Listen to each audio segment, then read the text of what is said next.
Hello बच्चों, आप सभी का बहुत ढेर सारा स्वागत है आपके अपने चैनल कक्षा गणित में।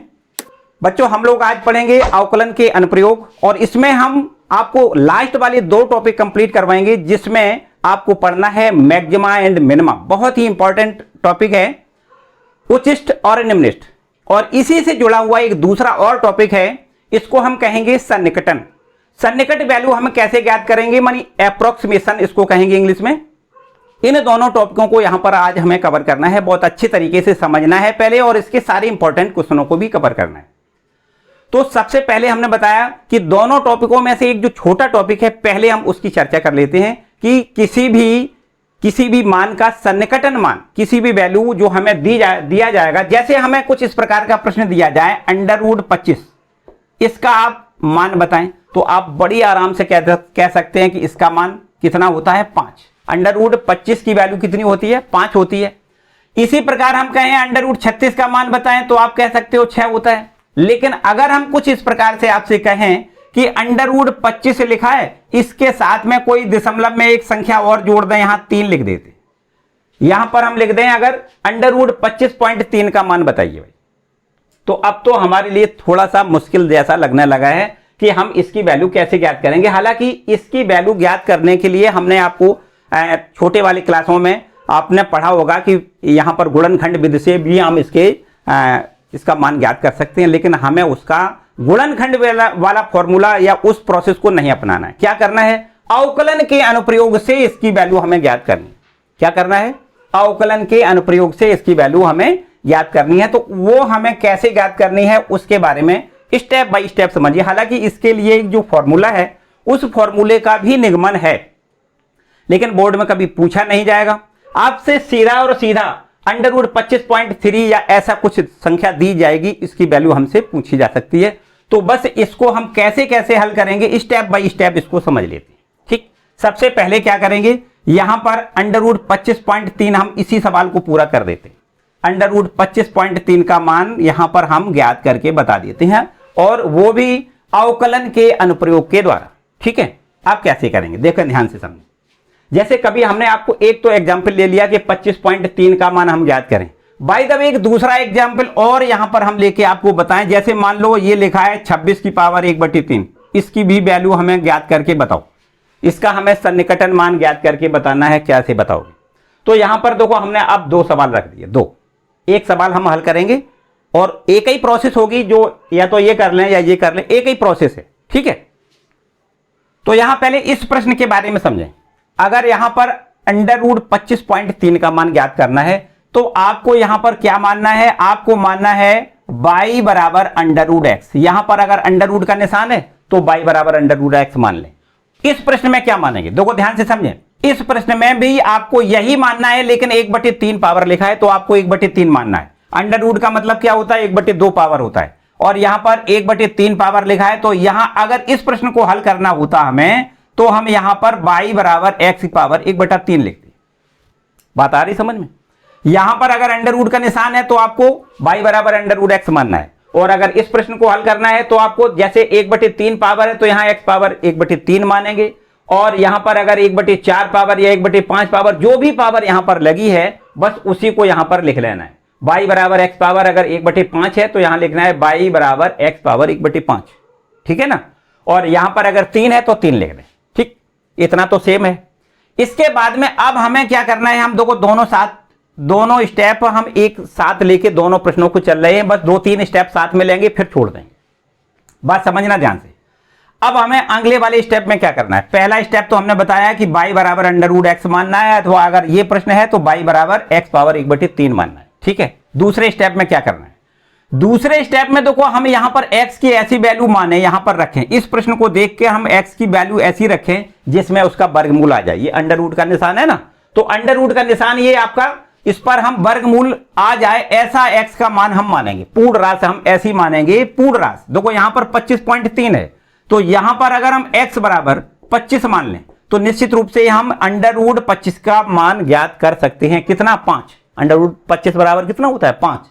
तो यहां पर हमें x बराबर कितना मानना है, 25 मानना है। बताओ इसमें क्या मानोगी, इसमें x की वैल्यू कितनी मानोगी। यहां पर अगर हम x का मान, देखो ध्यान दें, x का मान अगर 25 मान लें तो उसका घनमूल आता ही नहीं है, पता ही नहीं होता हमें, तो क्या माने, तो आप x बराबर यहां पर 27 मानोगे।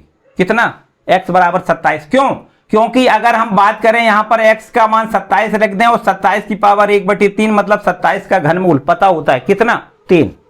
ठीक है ना, तो यहां पर आपको x की वैल्यू कितनी रखनी है, 27। इस प्रश्न के हिसाब से x बराबर हमें 27 मानना है। और इस प्रश्न को अगर हल करना है तो यहां पर है x बराबर कितना मानना है, 25। इतनी बात समझ में आ रही। तीसरा स्टेप देखो, पहला स्टेप हमने आपको बताया ये है, यहां पर आपका ये है पहला स्टेप, क्या है, स्टेप नंबर 1। ठीक, और ये आपका स्टेप नंबर कितना हो गया, 2। इसके बाद में एक तीसरा स्टेप आ जाओ। तीसरे स्टेप में क्या करना है, अब आपको डेल्टा एक्स की वैल्यू निकालनी है। डेल्टा एक्स बराबर होता क्या है, डेल्टा एक्स बराबर जो दिया गया प्रश्न में ये मान है 25.3, इसमें से आपने जो एक्स माना है उसको घटा दें तो यहां पर कितना मिल जाएगा, 0.3। ठीक है, अच्छा ये हमने बताया कि दोनों एक साथ हम करके चल रहे हैं। यहां पर बताओ, यहां पर भी आपको तीसरे स्टेप में क्या करना है, डेल्टा एक्स की वैल्यू ज्ञात करनी है। देखो स्टेप नंबर 1, स्टेप नंबर 2 और ये आपका स्टेप नंबर 3। तीसरे स्टेप में क्या करना है, डेल्टा एक्स का मान निकालना है। तो डेल्टा एक्स बराबर कैसे निकालोगे, हमने आपको बताया कि इसमें से इसको घटाना है। तो यहां पर देखो 26 में से 27 घटाओगे, कितना बचेगा, -1। देखो माइनस का भी हो सकता है, नहीं तो आप कहो कि माइनस का नहीं हो सकता, डेल्टा एक्स का भी मान ये माइनस में आ सकता है। यहां देखो प्लस का आया, ये माइनस का। ठीक है, याद रखना है कि दिए गए ये आपका जो 26 है ना, 26 में से x के मान को घटाओगे। जैसे कि हमने ये 25.3 में से x को घटाया, मतलब 25 को घटाया, सेम काम। तो यहां पर देखो 3 स्टेप हमने किए, बिल्कुल सेम काम चल रहा है। अब आते हैं स्टेप नंबर 4 पर। अब क्या करना है, अब आपको क्या करना है, y बराबर जो अंडर रूट एक्स माना है उसका हमें अवकलन करना है। क्या करना है, यहां पर y बराबर अंडर रूट एक्स का x के सापेक्ष अवकलन कर दें। क्या करेंगे, x के सापेक्ष अवकलन कैसे करोगे बताओ, dy/dx बराबर यहां क्या लिखोगे, 1/2 x पावर -1/2, या इसको ऐसे लिख दें 1/2 इंटू अंडर रूट एक्स।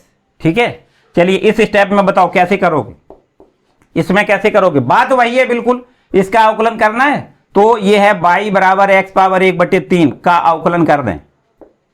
कैसे करना है बोलो, dy/dx बराबर यहां 1/3 पहले आएगा, x पावर 1 घटाएं माइनस का 2/3 बचेगा, या इसको ऐसे लिख दें 1/3 इंटू एक्स पावर 2/3। ठीक है, तो अब देखो हमने 4 स्टेप बनाए, एकदम सेम काम चल रहा है, कोई डिफर नहीं, कोई अंतर नहीं, एकदम सेम। इसके बाद अब अगला स्टेप 5 नंबर। 5वें नंबर पे क्या करना है आपको, अब 5वें नंबर पे आपको डेल्टा y की वैल्यू निकालनी है। और डेल्टा y बराबर आपको लिखना है dy/dx इंटू डेल्टा एक्स। याद रखिए क्या लिखना है, डेल्टा y बराबर dy/dx इंटू डेल्टा एक्स। तो यहां पर देखो dy/dx की ये वैल्यू हमने निकाल रखी है 1/2 इंटू अंडर रूट एक्स और इंटू डेल्टा एक्स। ठीक है, अब बताओ यहां क्या करोगे 5वें स्टेप पर, ये है आपका 5वां स्टेप, सेम काम चल रहा है बिल्कुल। 5वें स्टेप पर यहां भी देखो वही काम करना है, डेल्टा y की वैल्यू निकालनी है। तो डेल्टा y बराबर यही सूत्र लगाना है, dy/dx इंटू डेल्टा एक्स। बात एकदम समझ में आ रही, बहुत ध्यान से आप ध्यान से देखें, एक एक स्टेप को समझ लें, क्लियर कर लें, निश्चित रूप से आप परीक्षा में वो प्रश्न कर पाएंगे, ये मेरी गारंटी है। बस समझ लें ध्यान से, dy/dx देखो ये लिखा है dy/dx और ये हमने निकाल रखा है 1/3 इंटू एक्स पावर 2/3। ठीक है, और इंटू में ये डेल्टा एक्स, ये लिखा है डेल्टा एक्स। चलिए एक बिल्कुल last and final step number 6वां, यहां शायद ना दिखे, चलिए हम बैक होके आते हैं, इधर आते हैं, पीछे आते हैं। स्टेप नंबर 6वां, इसको आप लग रहा होगा कि बिल्कुल सेम काम चल रहा है, एक छोड़ देते हैं, एक आप आगे खुद बढ़ाओ, एक इसको हम बढ़ा देते हैं। ठीक है, इसको बढ़ा देते हैं आगे। स्टेप नंबर 6 में क्या करना है, देखो आपको ये हमने स्टेप जो लिखे हैं परीक्षा में नहीं लिखना है, हमने आपको समझाने के लिए लिख दिया कि ये पहला स्टेप, ये दूसरा, तीसरा। आपको वहां ऐसा नहीं करना है, आपको केवल ये क्वेश्चन को हल करना है। ठीक है, तो आपका ये 6वां जो स्टेप है, इसमें क्या करना है, इसमें आपको अंडर रूट 25.3 की वैल्यू ज्ञात करनी है। तो आपको यहां लिखना है कितना, y प्लस डेल्टा y। क्या लिखना है, y प्लस डेल्टा y। तो y की वैल्यू बताओ कितनी हमने निकाली है, y की वैल्यू आपके पास कितनी आ गई, y की वैल्यू, चलिए यहां है y बराबर कितना, अंडर रूट एक्स, लिख दे अंडर रूट एक्स, y का मान कितना है अंडर रूट एक्स, प्लस यहां देखिए ये डेल्टा y बराबर हमने निकाल रखा है 1/2 इंटू अंडर रूट एक्स और इंटू में डेल्टा एक्स। अब बोलो एक्स की वैल्यू और डेल्टा एक्स की वैल्यू हमें पहले से पता है, एक्स बराबर 25 और डेल्टा एक्स बराबर कितना है 0.3। इन दोनों मानों को यहां पर हम रख देते हैं। एक्स बराबर कितना लिखोगे 25 और डेल्टा एक्स बराबर कितना रखना है 0.3। रखने पर यहां पर देखो अंडर रूट 25.3 बराबर सीधा सीधा ठीक बराबर यहां देखो अंडर रूट एक्स का मान कितना है 25 और plus 1/2 into under root x का मतलब अंडर रूट 25। एक्स का मान कितना लिखना है 25 और डेल्टा एक्स का मान कितना लिखना है 0.3। क्लियर इतना बराबर बताओ भाई अंडर रूट 25 का मतलब कितना होता है 5 और प्लस यहां देखिए 1/2 और ये 25 का वर्गमूल 5 दूनी कितना हो जाएगा 10 और ये ऊपर कितना है 0.3। बात समझ में आ रही बराबर 10 का और भाग कर दें तो कितना हो जाएगा, ये हो जाएगा 5 + 0.03 ठीक, एक अंक और दशमलव पीछे हट जाएगा। तो अब आपको यहां 5 में इसके जोड़ देना है तो कितना हो जाएगा 5.03 ठीक 5.03। बोलो भाई किसी को कोई डाउट, क्या इस प्रश्न को आगे बढ़ा दें हम या आप कर सकते हो? बिल्कुल आसान सा काम है, केवल एक स्टेप आगे बढ़ाना है।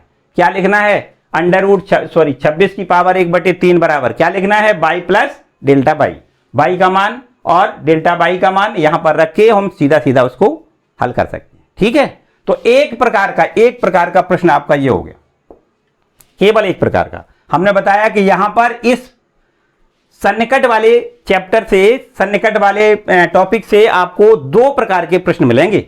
एक प्रकार का तो ये प्रश्न हो गया, ठीक है। अब आपको एक प्रकार का और प्रश्न मिलेगा, वो कौन सा होगा? चलिए यहां पर अब इसको रब कर दें, पूरे को रब कर देते हैं और इसके बाद आपको दूसरा जो है दूसरे प्रकार का प्रश्न, उसके बारे में देखो। दूसरे प्रकार का प्रश्न मिलेगा, वो क्या होगा? इसको पूरे को रब कर देते हैं, पूरे को रब कर देते हैं। अब देखिए दूसरे प्रकार का आपका प्रश्न आएगा, वो किस प्रकार का आएगा? दूसरे प्रकार का देखो, यहां पर आपको एक कोई फलन दिया जा सकता है। ये फलन कुछ इस प्रकार देखो दिया जाएगा, एफ ऑफ मान लेते हैं 2.01 की वैल्यू हमसे पूछी जाए, इसका सन्निकट मान ज्ञात करिए। जबकि फलन हमें दिया जाएगा एफ एक्स बराबर मान लेते हैं ये दिया जाएगा 4x² और यहां पर क्या लिख दें 5x लिख दें +2 लिख दें। ठीक है, इसको हमने ये एफ एक्स बराबर एक फलन दिया जाएगा और हमसे पूछा जाएगा एफ ऑफ 2.01 की वैल्यू बताइए। हमने इसको एज्यूम कर लिया कि ये सवाल हमारा एक है। तो यहां पर देखो अब क्या करना है, आपको करना क्या है, पहले स्टेप पर सबसे पहले आपको देखो ये लिखा है x का मान देखो ये 2, तो सबसे पहले आप x बराबर 2 लिख दें। पहले स्टेप की बात कर रहे हैं, पहले स्टेप में क्या करना है x बराबर 2। x बराबर 2 रखें तब डेल्टा x का मान देखो कैसे निकालोगे। डेल्टा x बराबर जब 2 है तब डेल्टा x का मान कितना हो जाएगा? आपको इसमें से ये आपका 2.01 है, इसमें से आपको क्या घटाना है, x घटाना है। जो x हमने मान रखा है उसको घटा दें, तो घटाने से हमें क्या मिल जाएगा, ये मिल जाएगा देखो 2 से 2 कैंसिल हो जाएगा, 0.01 मिलेगा। डेल्टा x का मान ये हमारे पास मिल जाएगा 0.01। इसके बाद देखो हमने बताया आपको पहला स्टेप तो ये बताया कि आपको x बराबर 2 लिखना है और इसके बाद यहां पर ये डेल्टा x का मान निकालोगे तो क्या करना है, ये दिए गए ये मान 2.01 दिया गया है, इसकी वैल्यू हमें ज्ञात करनी है। इसमें से x वाला मान हम घटा दें तो ये डेल्टा x का मान मिल जाएगा। इसके बाद अब आपको तीसरा स्टेप क्या करना है, तीसरे स्टेप में इसका डिफरेंशिएट कर दो आप, f' की वैल्यू निकालो। जो fx लिखा है इसका क्या करना है, f' का मान निकालना है। तो यहां पर इसका डिफरेंशिएट कितना हो जाएगा बोलो, 4 दूनी 8x और प्लस का 5, x का अवकलन 1 और ये आपका अचर है इसका अवकलन 0। तो ये आपका f' का मान मिल जाएगा 8x प्लस में कितना 5। बोलो भाई यहां तक कोई दिक्कत? ये तो हो गया f' का मान। अब आपको क्या करना है, तीसरे के बाद चौथा स्टेप देखो, आपको हमने बताया ये आपका एक स्टेप ये है, दूसरा स्टेप डेल्टा x का मान ज्ञात करना है और तीसरा स्टेप हमने बताया इसका डिफरेंशिएट करके f' का मान ज्ञात कर लें। चौथे स्टेप में क्या करना है, चौथे स्टेप में आपको एक सूत्र अप्लाई करना है। वो क्या होता है, f of x plus delta x, याद रखना है f of x plus delta x बराबर fx plus f' x into delta x। ठीक, ये वाला फॉर्मूला देखो, हालांकि इसका निगमन है, हमने बताया कि इसका निगमन है, लेकिन हम निगमन आपको नहीं कर पाएंगे क्योंकि हमें तो सीधा सीधा इसका मान ज्ञात करना है, यही प्रश्न में पूछा जाएगा, निगमन नहीं पूछा जाएगा। ठीक, तो आपको क्या करना है, अब x का मान जो हमने माना है 2, उसका मान, और ये डेल्टा x जो हमने निकाला है इसका मान, इन दोनों मानों को इस फॉर्मूले में आप यहां पर रख दें। देखिए इसमें थोड़ा और एक बार स्टेप बढ़ा के फिर मान रखेंगे, x प्लस डेल्टा x आप ज्यों का त्यों बराबर का निशान लगाओ। f ऑफ x बराबर देखो ये प्रश्न में दिया गया है कितना, 4x स्क्वायर प्लस में लिखें 5x प्लस में 2 और प्लस f डैश x, मतलब जो हमने अवकलन करके ये मान निकाला है 8x प्लस 5, उसको आप ज्यों का त्यों रख दें। ठीक, और इनटू में डेल्टा x, और डेल्टा x का मान भी आपको ये प्रश्न में दिया जाएगा, ये हमने निकाल लिया है, उसका मान हम डेल्टा x का मान यहां रख देंगे।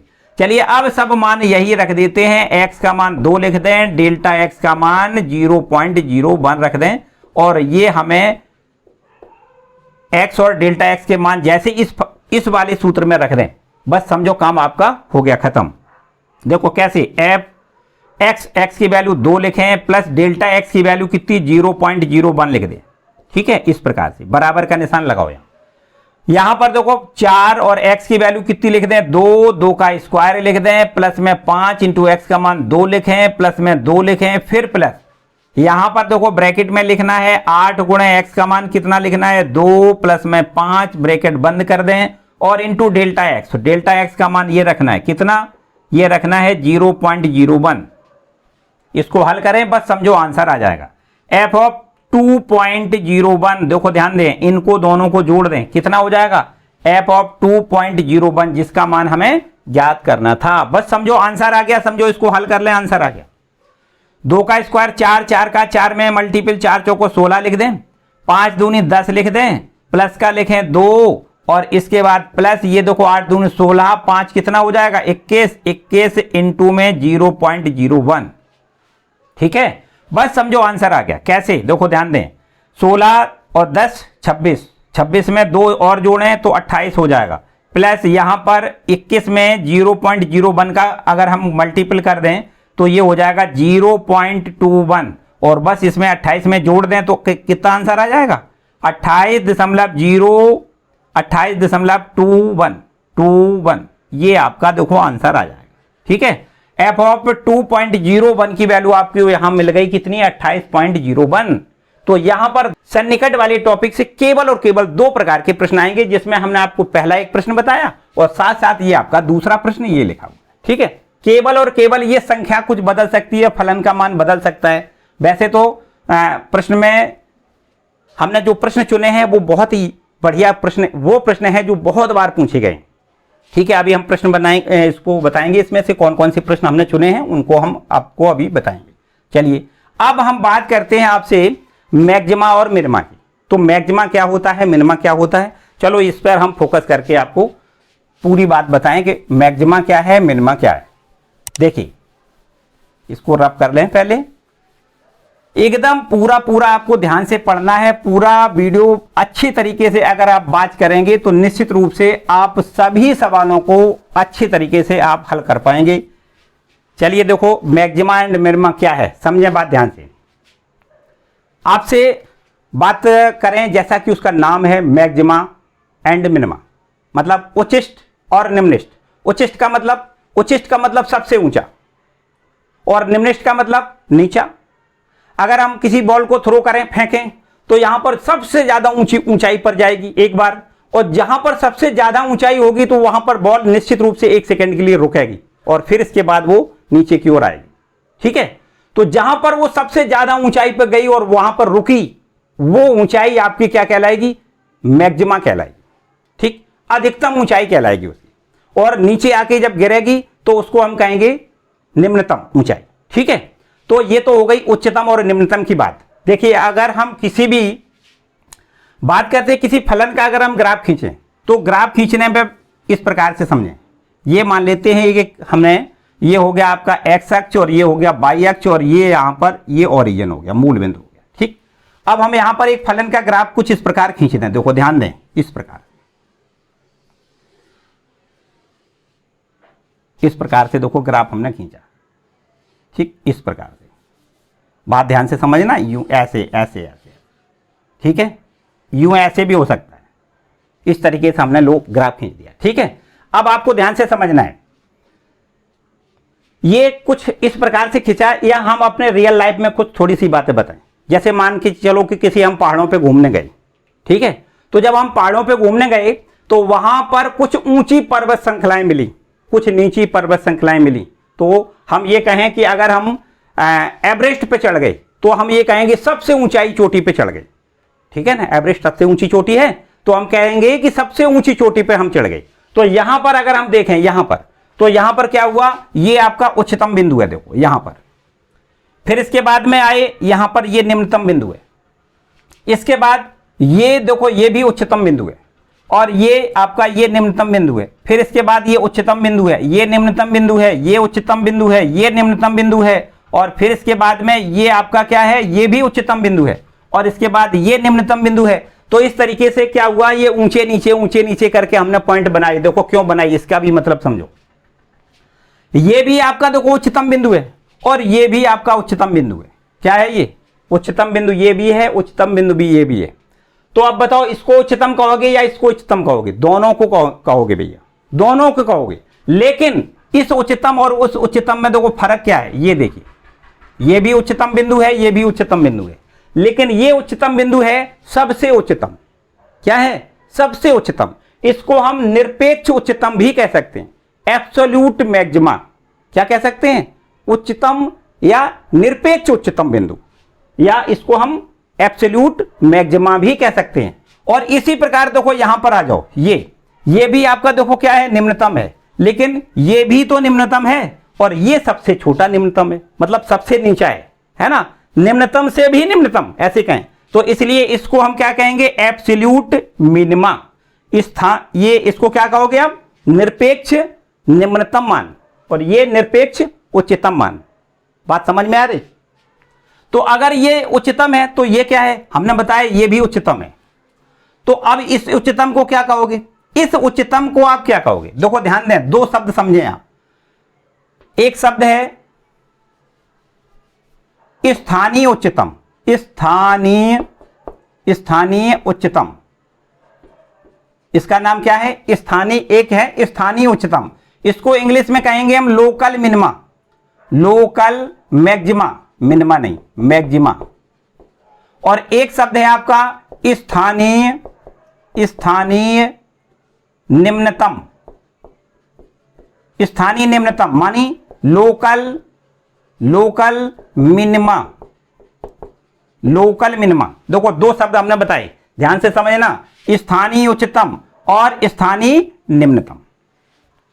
तो यहां पर यह बिंदु आपका वास्तव में स्थानीय उच्चतम बिंदु है। आप कहोगे कैसे? देखो ऐसे, इस पर हम नाम कुछ डाल देते हैं। देखो यहां पर हम ए नाम डाल दें, यहां पर हम बी नाम डाल दें, यहां पर हम सी नाम डाल देते हैं, यहां पर डी, और ये आपका ई, ये एफ जी एच, ये देखो एच, ये आई, इनको हम इस प्रकार, जे, इस प्रकार से हमने नाम डाल दिया। ठीक, अब आप समझे बात ध्यान से। ये बिंदु हमने बताया क्या है, स्थानीय उच्चतम है। स्थानीय उच्चतम का मतलब यहां से अब आप थोड़े पीछे आओ, यहां पर आ जाओ, यहां पर ये आपका है ए, इसको हम A1 कह दें। क्या कह दें? A1। यहां पर आ जाओ, इसको क्या कह दें? इसको हम A2 कह दें। तो ये देखिए A1 से ये ऊंचा है, A2 से ये ऊंचा है, मतलब इन दोनों से ये ऊंचा है। तो इसका मतलब इन दोनों से ये ऊंचा है, इसका मतलब इन दोनों से ऊंचा का मतलब क्या है? स्थान, जिस स्थान पर है उस स्थान पर ये क्या है? उच्चतम है। मतलब इससे ऊंचा है, इससे ऊंचा है, इसका मतलब है कि ये आपका स्थानीय, जो जिस स्थान पर है उस स्थान पर ये उच्चतम है। इसीलिए इसको हम क्या कहते हैं? स्थानीय उच्चतम। इसके लिए एक और उदाहरण समझो। जैसे अगर हम बात करें अपने गांव स्तर की, गांव स्तर में हम मान लेते हैं कि आपको, आपके पिताजी, आपके बाबा एक बहुत बड़े रईस व्यक्ति हैं। तो उनके इर्द गिर्द जो व्यक्ति हैं, उनके इर्द गिर्द वाले आपको क्या मानेंगे? आप स्थानीय पैसे वाले, मतलब उनके जो इर्द गिर्द में सभी लोग आपके बराबरी के नहीं हैं। इसलिए हम ये कह सकते हैं कि आपके बाबा, आपके पिताजी उस स्थान पर अधिक पैसे वाले हैं। तो आपको हम क्या कहेंगे? वहां पर उच्चतम वैल्यू वाले हैं, इस प्रकार, ठीक है। और यदि आपके पिताजी कहीं शहर में जाकर रहने लगे, उन व्यक्तियों के साथ रहने लगे जिनके अड़ोस पड़ोस में जो व्यक्ति बहुत बड़े बिजनेसमैन हैं, करोड़पति हैं, अरबपति हैं, तो वहां पर आप पैसे वाले केवल कहे जाओगे, ना कि एब्सोल्यूट मैक्सिमा कहे जाओगे, क्योंकि वहां पर तो और भी ज्यादा बड़े पैसे वाले हैं, है ना। तो वहां पर आप अपने गांव के तो हम कह सकते हैं, अपने गांव के तो आप लोकल के तो मैक्सिमा हैं, लेकिन वहां पर मैक्सिमा नहीं कहे जा सकते, ठीक है। बात समझ में आ रही? चलिए यहां पर देखो, अब हम बात यहां पर आ जाओ, यहां की बात समझो। हमने आपको बताया कि ये बिंदु आपका क्या है, ये बिंदु आपका लोकल मैक्सिमा है। क्या है ये? Local maxima. ये बिंदु आपका लोकल मैक्सिमा है। अब आते हैं, देखो नीचे आ जाओ, नीचे आ जाओ, यहां पर आ जाओ। अब बात करें यहां पर, इस जगह पर, इस जगह पर आप ध्यान से देखें, इस जगह पर, तो ये देखो इनमें से अगर हम देखें, इनमें से सारी जगह जो भी आपको दिखाई दे रही, इनमें से ये सबसे ज्यादा नीचा है ना, ये सबसे ज्यादा नीचा है। तो ये सबसे ज्यादा निम्नतम बिंदु है, इसलिए इस बिंदु को हम क्या कहेंगे? Absolute minima. क्या कहेंगे हम? निरपेक्ष निम्नतम। ये निरपेक्ष निम्नतम मान यहां पर मिलेगा।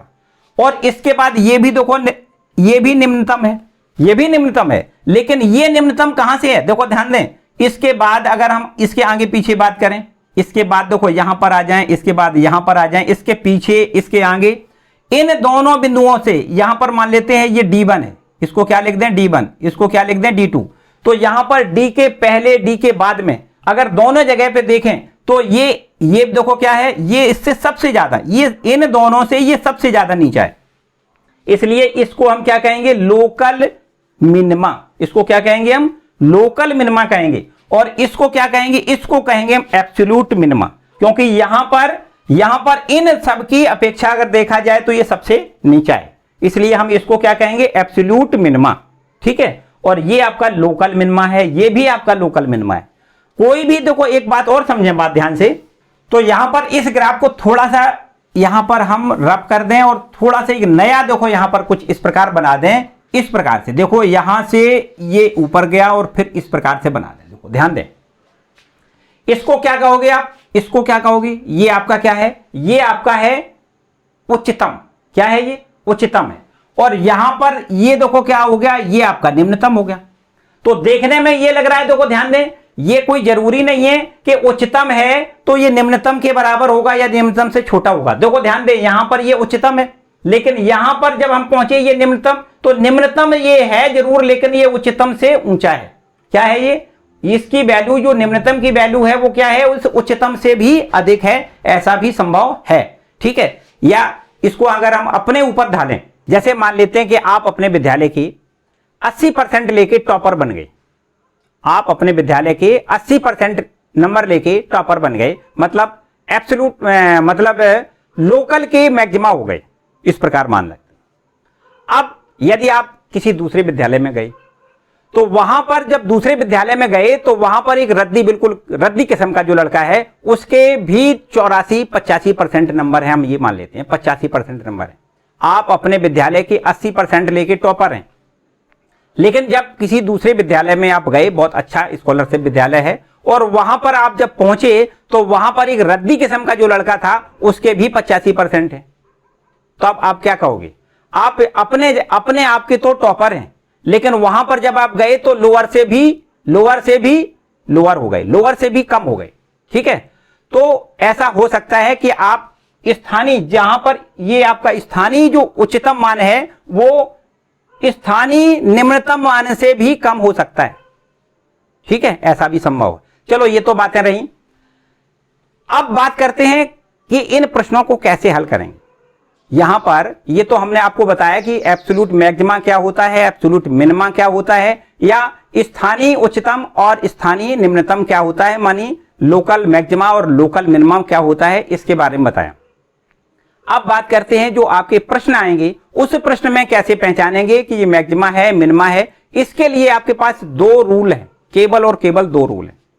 तो सबसे पहले एक आपका रूल होगा, उसको आप कहेंगे फर्स्ट डेरिवेटिव टेस्ट। क्या कहेंगे आप? फर्स्ट ऑर्डर डेरिवेटिव टेस्ट कहेंगे हम, मतलब प्रथम अवकलज परीक्षण सबसे पहले। और इसके बाद में एक दूसरा आपका टेस्ट होगा, उसको कहेंगे हम द्वितीय अवकलज परीक्षण टेस्ट। ठीक है, दूसरा अवकलज करके हम परीक्षण करके बताएंगे कि आपका ये मैक्सिमा है या मिनिमा है। ठीक है, तो यहां पर दो प्रकार के टेस्ट करेंगे। अक्सर प्रश्न जो होंगे आपके वो द्वितीय अवकलज परीक्षण से हम करेंगे। अक्सर प्रश्नों को हम द्वितीय अवकलज परीक्षण से करेंगे और बिल्कुल एकदम आसान काम है। देखो क्या क्या कैसे कैसे करते हैं, ये दोनों टेस्ट क्या हैं इनको समझ लेते हैं और इसके बाद प्रश्न करने में किसी प्रकार की कोई समस्या नहीं बनेगी। तो पहले हम इन दोनों टेस्टों को समझ लेते हैं क्या है ये टेस्ट। देखिए, सबसे पहले यहां लिख दें प्रथम अवकलज परीक्षण। प्रथम अवकलज परीक्षण ये क्या है? ठीक, देखो समझो, पहले इसके स्टेप समझते हैं। मान लेते हैं ये आपका कोई हमें फलन y बराबर fx दिया गया है। पहले हम क्या करेंगे, ये हमारा दिया गया फलन है, इसका हमें ये टेस्ट करना है कि ये मैक्सिमा है या मिनिमा है। ठीक है, मतलब उच्चिष्ट है या निम्निष्ठ है। तो दिया गया फलन, ये हमें फलन दिया जाएगा। सबसे पहले स्टेप में क्या करेंगे, देखो स्टेप बाय स्टेप इसमें समझ लें ध्यान से।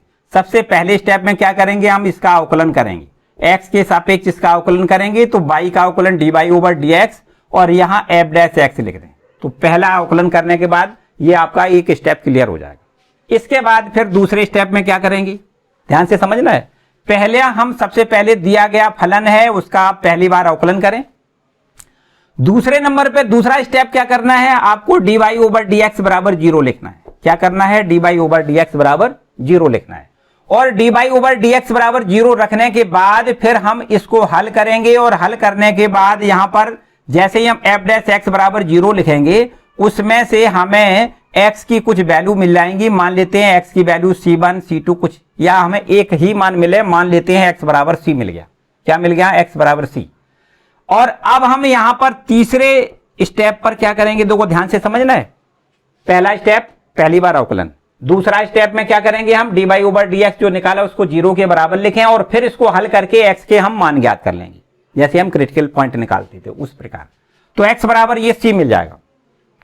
अब x बराबर c जैसे मान लेते हैं हमने, c तो मतलब ये जरूरी नहीं है c लिखें, जैसे x बराबर 2 3 4 कुछ भी हो सकता है। तो जब x की जो वैल्यू मिले हैं उसको हम एक कोई संख्या रेखा बनाएं, उस संख्या रेखा पर x बराबर c लिख दें।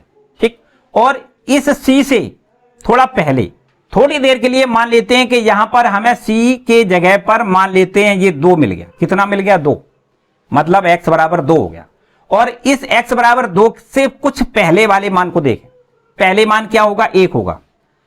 पहले मान क्या होगा, 1 होगा। इसके आगे वाले मान को बताओ, आगे वाला मान क्या होगा, 3 हो जाएगा। 2 के आगे क्या होता है, 3। तो अब हमें क्या करना है कि f डैश x का मान ये 1 लिखना है। कहां पर लिखना है, f डैश x में।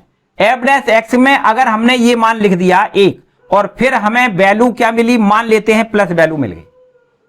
थोड़ी देर के लिए मान लेते हैं ये वैल्यू कैसी मिली, हमें प्लस वैल्यू मिल गई, मतलब शून्य से बड़ी वैल्यू मिली। और इसके बाद फिर हम क्या करते हैं, ये इधर वाला जो हमने मान लिया है 3, तो c का मान हम कितना रख दें, यहां पर x का मान कितना लिख दें, 3 लिख दें। और 3 लिखने से f डैश x की वैल्यू देखें तो यहां पर ये वैल्यू माइनस में मिल गई। मान लेते हैं थोड़ी देर के लिए, पहले प्लस था, जब छोटा मान लिखा तब प्लस था, जब बड़ा मान लिखा तो माइनस हो गया। तो जब प्लस से माइनस में जाएगा तो आपको यहां लिखना है स्थानीय उच्चतम। क्या लिखना है, स्थानीय उच्चतम। उच्चतम, ठीक, इस प्रकार।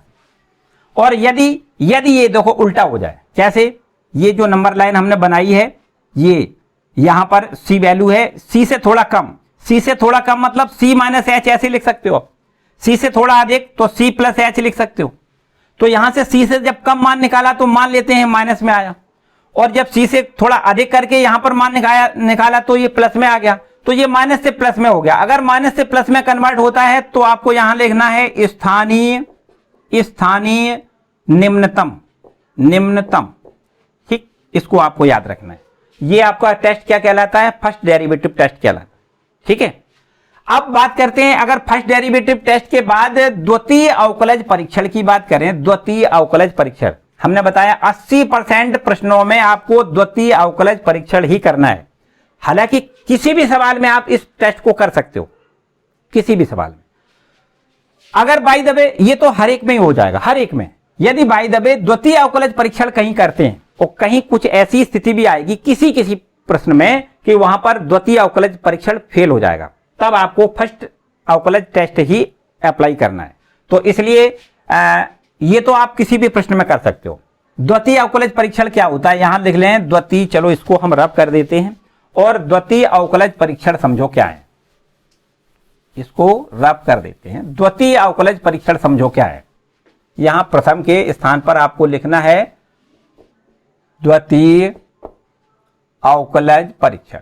तो द्वितीय अवकलज परीक्षण देखो कैसे करोगे, सेकेंड डेरिवेटिव टेस्ट कैसे करोगे।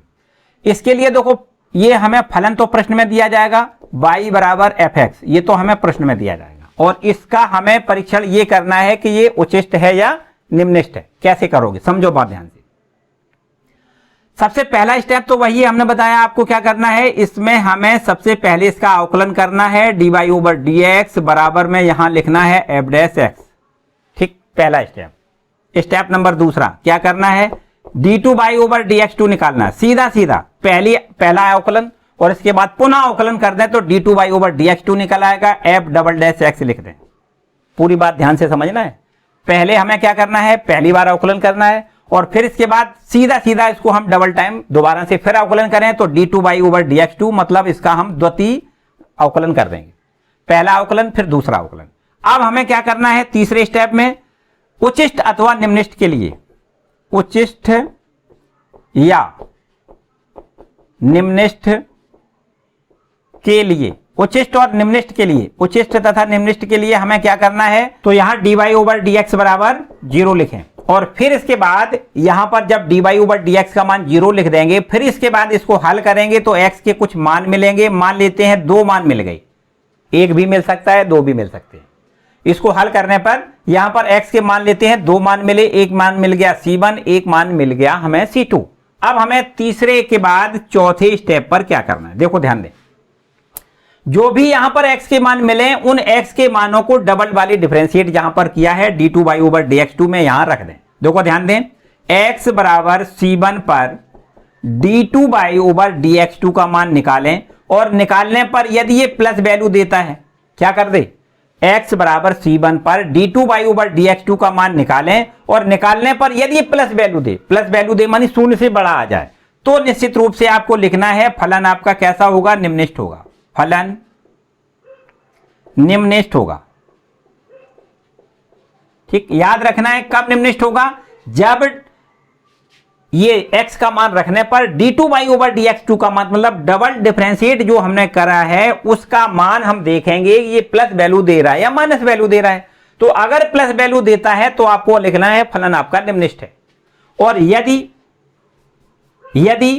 यहां पर माइनस वैल्यू दे, तथा यदि मान लेते हैं इस पर हमें c1 का मान प्लस में मिल गया, फिर हम c2 का भी तो मान चेक करेंगे, फिर हम c2 पर मान चेक कर लेते हैं, तथा यदि c2 पर d2y over dx2 minus value मिल जाए, प्लस यहां भी प्लस मिल सकती है लेकिन माइनस भी मिल सकती है, तो यहां पर मान लेते हैं कि यहां पर माइनस वैल्यू मिल जाए, तो अगर माइनस वैल्यू मिलती है तो आपको लिखना है फलन आपका कैसा है, फलन उच्चिष्ट होगा, उच्चिष्ट होगा। याद रखिएगा कि अगर हमने जो x के मान रखे हैं, कहां पर रखे हैं, d2y ओवर dx2 में, यहां पर इसकी वैल्यू यदि प्लस में आती है तो आपको लिखना है फलन का मान निम्निष्ट है, और यदि ये इसकी वैल्यू x के किसी मान के लिए, यहां पर जो भी x के मान हमने निकाले उन x के किसी मान पर यदि माइनस वैल्यू आ जाए तो फलन को आपको लिखना है निम्निष्ट होगा।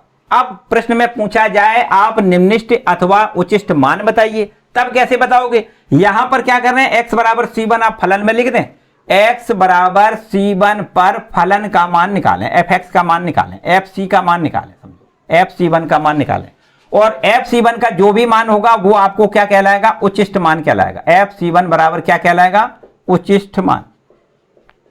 fc1 बराबर क्या कहलाएगा, उच्चिष्ट नहीं, निम्निष्ट मान। ठीक है, निम्निष्ट मान, निम्निष्ट मान कहलाएगा। ठीक है, और x बराबर c2 पर fc2 की वैल्यू जो निकालोगे वो वैल्यू आपकी क्या कहलाएगी, उच्चिष्ट मान कहलाएगी, उच्चिष्ट मान। ठीक, याद रखिए उच्चिष्ट मान और निम्निष्ट मान भी आपसे पूछे जा सकते हैं। तो उच्चिष्ट मान कहां पर, देखो ये जहां पर फलन निम्निष्ट निकला उसी मान को आपको फलन में रख देना है, और फलन का मान जब आप ज्ञात करोगे वो उसको क्या कहोगे, निम्निष्ट मान है। ठीक है, फलन का निम्निष्ट मान। और इसी प्रकार यहां पर देखो C2 बिंदु पर हमने यहां पर माइनस वैल्यू निकाली है, और माइनस वैल्यू निकलने पर ये क्या होता है, उच्चिष्ट होता है। तो उच्चिष्ट मान पूछा जाए तो फलन x बराबर C2 पर फलन fC2 का मान निकालो तो ये उच्चिष्ट मान निकलेगा। ठीक, उच्चिष्ट मान ये कहलाएगा, fC2 का मान उच्चिष्ट मान होगा, fC1 जो निकलेगा वो आपका निम्निष्ट मान हो जाएगा। इतना ठीक है। तो ये सब प्रोसेस आपको करनी है प्रश्नों को हल करते समय। ठीक है, बहुत अच्छे से कॉन्सेप्ट आप समझ लें, और निश्चित रूप से सवालों पर आप इस प्रकार से सवाल जब अप्लाई करेंगे, इनको सबको अप्लाई करेंगे सवालों पर, तो आपको सवाल बिल्कुल अपने आप आ जाए। ठीक है, तो मेरे ख्याल से सारा कॉन्सेप्ट आपको समझ में आ गया होगा। तो अब हम बिना रुकावट के सीधा चलते हैं सवालों पर, जहां पर आपको इन सब का प्रयोग करना है और बहुत ही मजेदार इंपॉर्टेंट प्रश्नों को लेना है। चलिए देखते हैं। तो चलिए बच्चों देखते हैं सबसे पहले वो दो प्रश्न जो सन्निकटन से हैं। यहां पर पहला प्रश्न लिखा है, अवकलन विधि का प्रयोग करके √49.5 का सन्निकट मान दशमलव के 3 स्थानों तक हमें ज्ञात करना है। यहां पर हमने आपको यह बताया था कि जब कभी √49.5 लिखा है, अगर अंडर रूट के जगह पर यहां पर 1/3 पावर लिखा हो, 1/4 पावर लिखा हो, जो भी यहां पर लिखा हो उसी को हम मान लेते हैं। यहां पर हम मान लेंगे y बराबर √x। यहां पर अगर यहां पर घनमूल का निशान होता तो हम मानते y बराबर x की पावर 1/3। अगर 1/4 पावर होता तो यहां y बराबर x पावर 1/4, इस प्रकार का हम यहां पर मान लेते हैं। और फिर इसके बाद हम x की वो वाली वैल्यू रखेंगे जिसको हल करने पर हम y का मान ज्ञात कर लेते हैं, वो मान मानेंगे। तो यहां पर हम पुनः मान लेते हैं x बराबर 49। x बराबर कितना, 49। अगर x का मान ये 49 मान लें तो निश्चित रूप से हम y की वैल्यू ज्ञात कर सकते हैं। y का मान हो जाएगा √49 का वर्गमूल लें तो यहां पर 7 मिलेगा। ठीक है, और अब हम यहां पर डेल्टा x की वैल्यू ज्ञात करेंगे। तो डेल्टा x बराबर कैसे ज्ञात करेंगे, यहां पर 49.5 है, इसमें से हम 49 घटा दें और ये हमें मिल जाएगा 0.5। ठीक है, और अब इसके बाद हम क्या करते हैं, तीसरे स्टेप में हमने बताया था, तीसरे स्टेप में इसका हम अवकलन करते हैं, dy/dx की वैल्यू ज्ञात करेंगे। तो dy/dx बराबर हो जाएगा 1/2, पहले आ जाएगा, x की पावर -1/2 यहां लिखेंगे। इसको और थोड़ा आगे अच्छा करके लिख दें इस प्रकार से, 1/2 इंटू √x नीचे ले आए, माइनस का पावर नीचे ले आएंगे, प्लस की पावर 1/2 हो जाएगी, और 1/2 पावर का मतलब अंडर रूट होता है, पता ही है आपको। अब इसके बाद में यहां पर हम चौथे स्टेप में क्या करते हैं, यहां पर हम डेल्टा y की वैल्यू ज्ञात करेंगे, और डेल्टा y बराबर लिख देते हैं dy/dx इंटू में डेल्टा x। ठीक है, और इस प्रकार यहां पर dy/dx की जो वैल्यू है वो लिख दें 1/2 और यहां पर डेल्टा x की वैल्यू ये ज्यों की। ठीक है, अब हमें लास्ट में एक स्टेप हमने बताया था, अब आपको क्या करना होता है, हमें जो मान ज्ञात करना है वो है आपका कितना, √49.5। ये बराबर क्या लिखना है, इसके बराबर में लिखना है y प्लस डेल्टा y। ठीक है, y प्लस डेल्टा y। अब यहां पर देखो y अपना ज्यों का त्यों प्लस डेल्टा y की ये वाली वैल्यू हम रख देते हैं 1/2 इंटू √x और इंटू में डेल्टा x। ठीक है, इसको रख दे। अब हम x की वैल्यू, x बराबर हमारे पास है 49 और डेल्टा x बराबर है वो है आपका 0.5। इन दोनों मानों को, x के मान को और डेल्टा x के मान को, इन दोनों मानों को यहां रख दें तो हमें √49.5 का सीधा मान मिल जाएगा। ठीक है, तो y का मान हम रख दें कितना, y का मान तो ये हमारे पास पहले से पता है, देखो कितना, y का मान हमने 7 निकाल रखा है, यहां 7 लिख दें और प्लस का निशान और 1/2 इंटू √x, x की वैल्यू कितनी लिख दें, 49। ठीक है, और ये डेल्टा x की वैल्यू लिख दें कितनी, 0.5। बस इसको कैलकुलेट करें, समझो आपका √49.5 का शुद्ध मान एकदम ज्ञात हो जाएगा। देखो 7 अपना ज्यों का त्यों प्लस और 1/2 इंटू √49 को हम 7 लिख सकते हैं और इंटू में 0.5 यहां लिख दें। ठीक है, और अब यहां पर हम 10 का ऊपर मल्टीपल कर दें, 10 का नीचे मल्टीपल कर दें तो हमें इस प्रकार से देखो ऊपर तो 5 मिल जाएगा और नीचे 7 दूनी 14 और 10 का यहां भी हम मल्टीपल कर दें। हमने अंश और हर दोनों में 10 का मल्टीपल कर दिया, इसलिए ये दशमलव खत्म हो जाए। तो यहां से देखिए 5 दूनी 10, 2 बार आप इसको कैंसिल कर सकते हो। 7 प्लस, तो बस इसका आंसर हो जाएगा, देखो 7 अपना ज्यों का त्यों प्लस 1/28 की वैल्यू आपको यहां लिखनी है।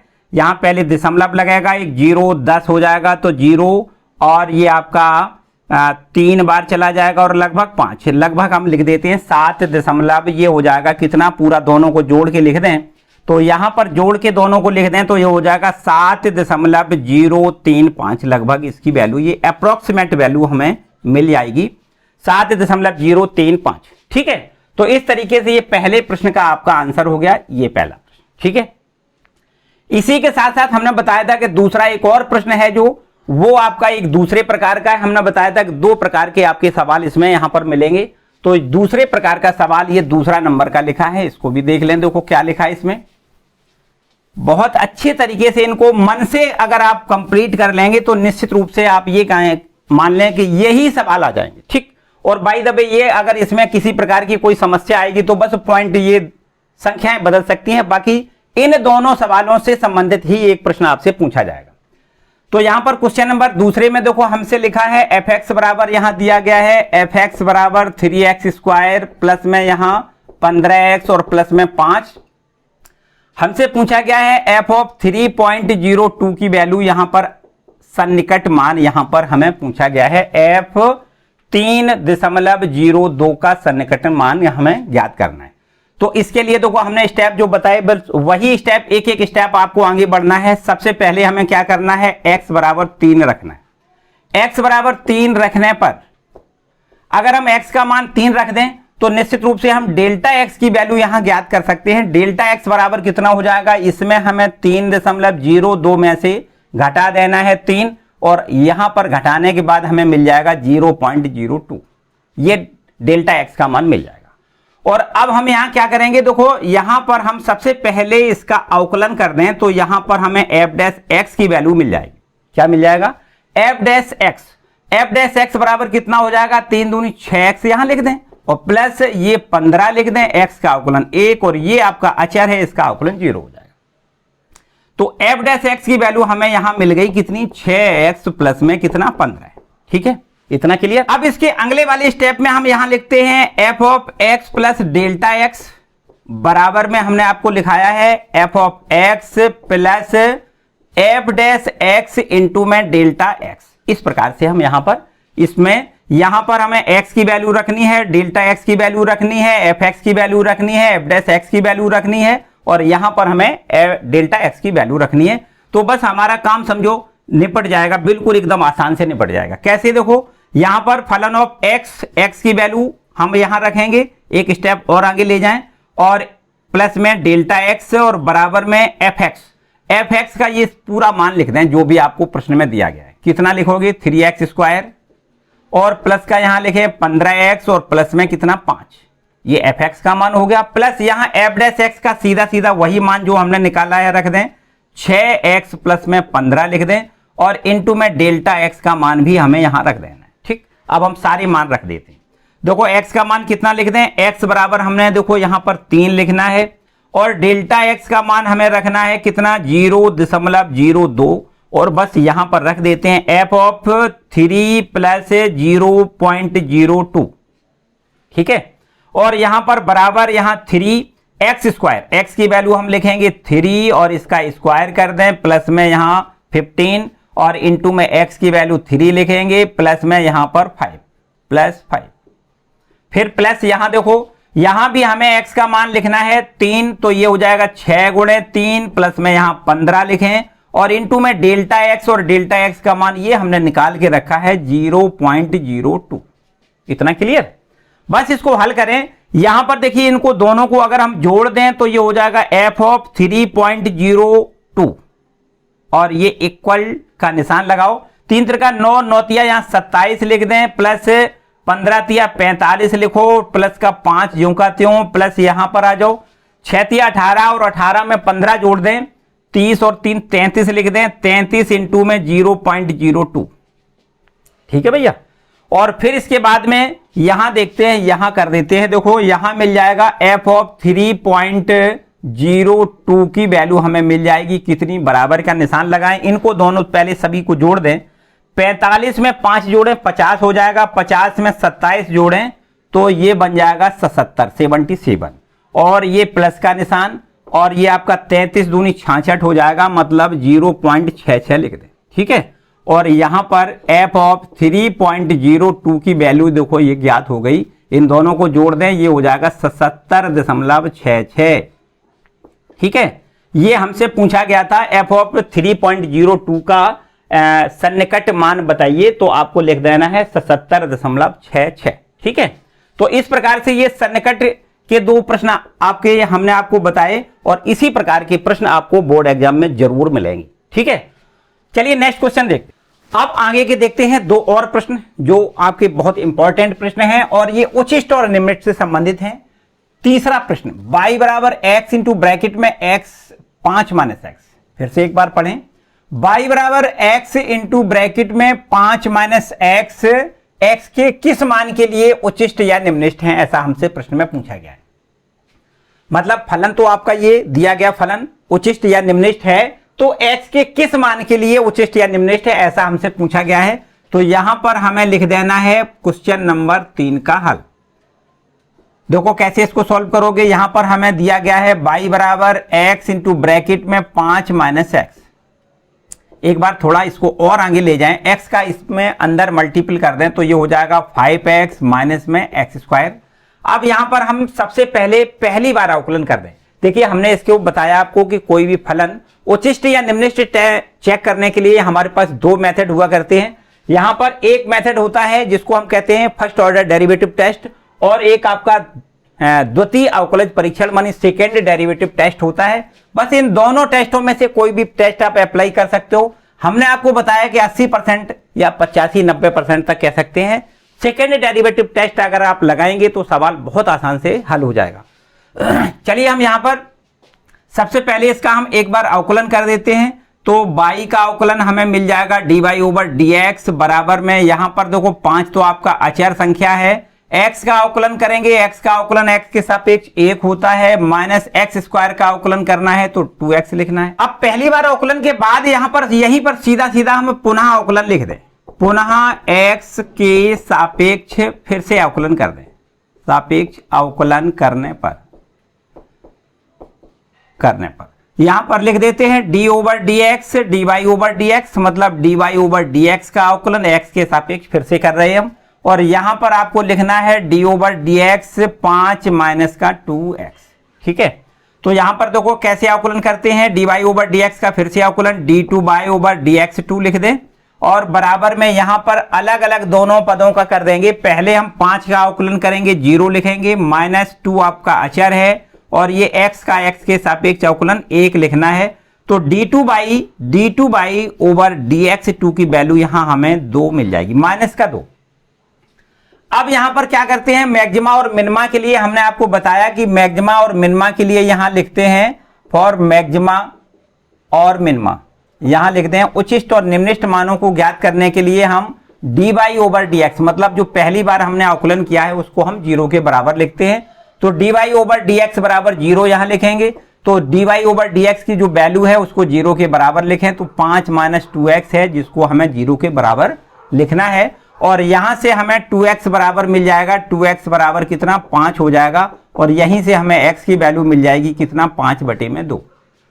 ठीक है, अब यहां x बराबर 5/2 पर, x बराबर 5/2 पर अगर हमें ये जो आपका दूसरी बार अवकलन करके हमने जो मान निकाला है d2y ओवर dx2 का जो मान निकाला है, वो मान हमें देखना है कि इस बिंदु पर ये प्लस वैल्यू दे रहा है या माइनस वैल्यू दे रहा है। ठीक है, तो x बराबर 5/2 पर d2y ओवर dx2 की वैल्यू आप देखें ध्यान से, -2 ही आएगा। क्यों? क्योंकि यहां x है ही नहीं। x का तो कुछ भी मान लिखो, सभी मानों के लिए d2y ओवर dx2 का मान माइनस में आएगा। तो x के प्रत्येक मान के लिए मतलब 5/2 पर भी आपका माइनस का ही मान आएगा। तो d2y ओवर dx2 की वैल्यू माइनस में निकली, इसका मतलब माइनस वैल्यू होती है तो आपको लिखना है 0 से छोटा है ना। और जब 0 से छोटा हो या ये माइनस वैल्यू आ जाए तो आपको लिखना है x बराबर 5/2 पर आपका जो दिया गया y का मान है, y का मान कैसे होगा, उच्चतम होगा। पर y का मान उच्चतम होगा, उच्चतम होगा मानी उच्चिष्ट होगा, है ना, का मान उच्चिष्ट होगा, उच्चिष्ट होगा। ठीक है, यही हमसे पूछा गया था कि x के किस मान के लिए y का मान उच्चिष्ट होगा। तो आपको लिखना है x बराबर 5/2 पर y का मान क्या होगा, y मतलब फलन का मान, y बराबर fx भी लिखते हैं ना, तो जो हमें y का मान मिलेगा वो क्या मिलेगा, उच्चिष्ट कहां पर, x बराबर 5/2 पर। ठीक है, और अब हम बात करते हैं क्वेश्चन नंबर 4 की। तो चौथे वाले प्रश्न में देखो क्या कहा गया है, यहां पर इसको हम रब कर देते हैं पहले। ठीक है, नोट करते जाओ भाई, आराम से एकदम नोट करते जाओ। इसके बाद अब हम बात करते हैं क्वेश्चन नंबर 4 की।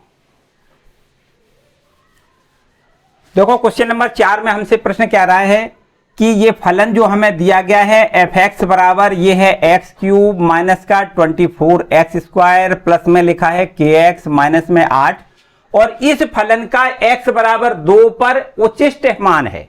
क्या है, x बराबर 2 पर ये फलन आपका उच्चिष्ट है। तो k का मान हमसे पूछा गया, k का मान बताइए। तो सबसे पहला काम तो वही करना होता है, दिए गए फलन का सबसे पहले काम हमें अवकलन करना होता है। पहली बार अवकलन करेंगे fx का तो f डैश x लिखेंगे, और यहां लिख देते हैं d/dx, यहां लिख दें एक्स क्यूब माइनस का 24x स्क्वायर प्लस में लिख दें kx माइनस का 8। तो यहां इसका डिफरेंशिएट f डैश x बराबर ये हो जाएगा, देखो इसका पहले x क्यूब का अवकलन कितना लिखेंगे, 3x स्क्वायर माइनस का 24 दूनी 48 लिख दें, 48x हो जाएगा, और प्लस में यहां पर k इंटू एक्स का अवकलन 1 और अचर का अवकलन 0 हो जाएगा। तो यहां पर f डैश x की वैल्यू मिल जाएगी 3x square minus 48x plus k। अब हमें प्रश्न में दिया गया है कि x बराबर 2 पर यह फलन आपका उच्चिष्ट है, तो k का मान बताइए। यहां लिख दें x बराबर 2 पर fx जो है वो क्या है, उच्चिष्ट है, उच्चिष्ट है। तो x बराबर 2 पर अगर फलन उच्चिष्ट है, इसका मतलब यह है कि x बराबर 2 पर f डैश x की वैल्यू है वो क्या है, 0 है। ठीक है, मैक्सिमा और मिनिमा के लिए हम क्या करते हैं, मैक्सिमा अथवा मिनिमा के लिए f डैश x का मान हम 0 के बराबर लिखते हैं। तो यहां f डैश x बराबर 0 लिखने से देखो यहां पर f डैश x की वैल्यू कितनी है, ये है 3x स्क्वायर माइनस का है 48x और प्लस में लिख दें k बराबर में लिख दें 0। अब यहां पर x बराबर 2 लिख दें, x बराबर 2 रखने पर हमें k का मान मिल जाएगा। तो यहां पर देखो 3x का मान 2 लिखें, इसका स्क्वायर माइनस में 48 इंटू एक्स का मान 2 लिख दें, प्लस में k लिखें बराबर में 0। ये 2 का स्क्वायर 4 और 4 तिया ये 12 हो जाएगा, माइनस में ये हो जाएगा 48 दूनी 96 प्लस में लिख दें k बराबर में लिख दें 0। तो अब हमें ये देखो k की वैल्यू मिल जाएगी, k बराबर कितना हो जाएगा, ये बचेगा देखो माइनस का बचेगा कितना, ये 6 में से 2 घट जाएगा तो 4 बचेगा, मानी 84 माइनस का इधर ले जाएंगे प्लस का 84 हो जाएगा। तो k बराबर हमें 84 मिल जाएगा। ठीक है, हमसे प्रश्न में पूछा गया था कि अगर ये वाला फलन x बराबर 2 पर उच्चिष्ट है तो k का मान कितना होना चाहिए, आपको लिखना है k का मान 84 होना चाहिए। ठीक है, क्लियर। तो चलिए नेक्स्ट क्वेश्चन देखते हैं। तो अब देखते हैं क्वेश्चन नंबर 5 और 6, बहुत ही महत्वपूर्ण प्रश्न है। लिखा है दो संख्याएं ज्ञात करिए जिनका योगफल 6 है और इनके घनों का योगफल हमें निम्नतम सिद्ध करना है। तो यहां पर सबसे पहले क्वेश्चन नंबर 5 लिख दें, और यहां पर दो संख्याएं ज्ञात करनी है तो वो मान लेते हैं संख्याएं दोनों, माना संख्याएं x और y हैं, माना संख्याएं x व y हैं। इन दोनों का योगफल प्रश्न के अनुसार दिया गया है 6। तो यहां लिख दें प्रश्नानुसार x और y दोनों का योग बराबर दिया गया है 6।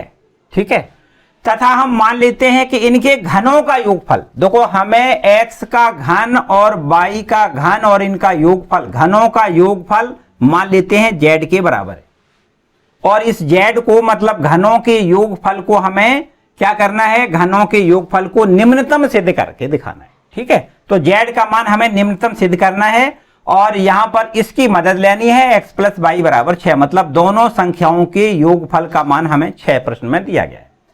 तो यहां पर एक काम करते हैं, z बराबर x का क्यूब आप ज्यों का त्यों लिखा रहने दें, प्लस यहां से y का मान समीकरण 1 से निकालें और यहां रख दें, तो आपका फलन x में कन्वर्ट हो जाएगा। यहां हम x, यहां जो y लिखा है उसके स्थान पर आपको x माइनस 6 लिखना है, ये सॉरी 6 माइनस x लिखना है, और होल क्यूब आपका ये ज्यों का त्यों। तो ये z की वैल्यू मिल जाएगी कितना, x क्यूब प्लस यहां पर a माइनस b का होल क्यूब प्रसार कर दें तो a का क्यूब मतलब 6 का क्यूब करोगे तो 6 छक्का 36 छक्का 216 लिखोगे, प्लस सॉरी माइनस हो जाएगा ना, माइनस में x क्यूब लिखें और माइनस का लिखेंगे 3 इंटू 6 इंटू एक्स ब्रैकेट में 6 माइनस एक्स। ठीक, तो यहां पर देखो x क्यूब माइनस का प्लस का ये कैंसिल हो जाएगा, तो z में एक फलन मिलके यहां मिल जाएगा कितना 216 और माइनस का 6 या 18 और 18 में 6 का गुणा करें तो 18 छक्का 108 होता है, 108 इंटू में x माइनस माइनस प्लस 6 या 18 x का गुणा करेंगे x स्क्वायर। ठीक है, तो अब हमें z में एक फंक्शन मिल जाएगा, ये कितना 18x स्क्वायर माइनस का 108x और प्लस में लिखेंगे 216। तो ये z की जो वैल्यू हमें मिली, z में एक फलन मिल गया है, इस फलन को हमें क्या करना है, निम्नतम सिद्ध करना है। अब आपको वही पुरानी प्रोसेस करनी है। क्या, यहां पर सबसे पहले हम x के रिस्पेक्ट में इसका अवकलन करेंगे तो ये लिखेंगे dz ओवर dx बराबर, यहां 18 दूनी 36x लिख दें, माइनस में इसको यहां 108 लिखें, x का अवकलन 1 और ये अचर है इसका अवकलन 0 हो जाएगा, और साथ ही साथ इसका हम सीधा सीधा यहां पुनः अवकलन लिख देते हैं। पुनः अवकलन करने पर हमें देखो क्या मिल जाएगा, यहां कर देते हैं, यहां देखो यहां। ठीक है, यहां पर इसका दोबारा से अवकलन करेंगे तो यहां लिख दें d2z ओवर dx2 बराबर में यहां लिख दें d ओवर dx, और काय का अवकलन करना है 36x माइनस 108 का, 36x माइनस 108 का हमें अवकलन करना है। तो यहां पर देखो 36 और x का अवकलन 1 माइनस ये अचर है इसका अवकलन 0 लिखना है, तो हमें d2z ओवर dx2 का मान मिल जाएगा कितना 36। ठीक है, अब क्या करना होता है, मैक्सिमा और अथवा मिनिमा के लिए यहां लिखें उच्चिष्ट अथवा निम्निष्ट के लिए, उच्चिष्ट अथवा निम्निष्ट मानों के लिए, निम्निष्ट के लिए, उच्चिष्ट और निम्निष्ट के लिए हमें dz ओवर dx बराबर 0 लिखना है, मतलब z में जो हमने फर्स्ट डेरिवेटिव निकाला था उसको 0 के बराबर लिखना है। तो यहां पर ये 36x माइनस का 108 बराबर में 0 लिख रहे हैं। ठीक है, ये देखो 36x बराबर में हो जाएगा 108 और x की वैल्यू यहां से 108 बटे में 36 और 36 दिया 108 होता है, x बराबर ये हो जाएगा कितना 3। x बराबर 3 पर हमें यहां चेक करके देखना है कि ये डबल डेरिवेटिव प्लस वैल्यू दे रहा है या माइनस वैल्यू दे रहा है। तो चलो पीछे यहां पर आ जाओ, x बराबर यहां लिख दें x बराबर 3 पर d2z ओवर dx2 की वैल्यू देखो निकालो, तो यहां निश्चित रूप से ये इतनी ही वैल्यू रहेगी, 36 ही वैल्यू रहेगी। x बराबर 3 लिखें या और भी कुछ लिखें, क्योंकि यहां पर x है ही नहीं, तो x के सभी मानों के लिए ये d2z ओवर dx2 का मान 36 ही रहेगा, जो कि प्लस वैल्यू दे रहा है। और जब प्लस वैल्यू दे तो निश्चित रूप से हम कह सकते हैं कि फलन हमारा कैसा है, निम्निष्ट है। तो यहां लिखें x बराबर 3 पर फलन मानी, हमने क्या माना फलन को, z माना है, तो x बराबर 3 पर z का मान, z का मान मानी, z का मान मानी घनों का योगफल, घनों का योगफल कैसा होगा, घनों का योगफल निम्निष्ट होगा, निम्निष्ट होगा, निम्निष्ट होगा। ठीक है, तो इस तरीके से ये देखो घनों का योगफल तो निम्निष्ट हमने सिद्ध कर लिया।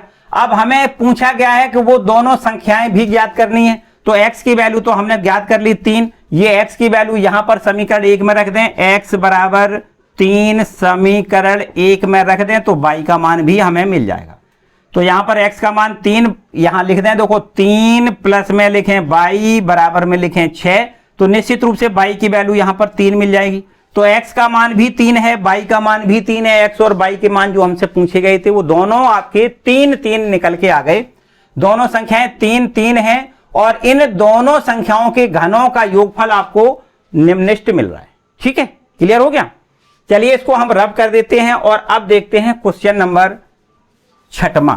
देखो छठवें प्रश्न में यहां पर हमें कुछ बनाना नहीं है, सीधा सीधा फलन दिया गया है और उस फलन का उच्चतम मान, उच्चिष्ट मान √2 प्रूव करना है। तो यहां पर हम मान लेते हैं जो फलन दिया गया है उसको y के बराबर लिख दें। माना y बराबर sin x plus cos x। इस फलन का मान हमें उच्चिष्ट मान √2 प्रूव करके दिखाना है। तो सबसे पहले एक बार अवकलन कर दें x के सापेक्ष, y का अवकलन dy/dx लिख दें, बराबर में यहां लिख दें d/dx sin x plus cos x।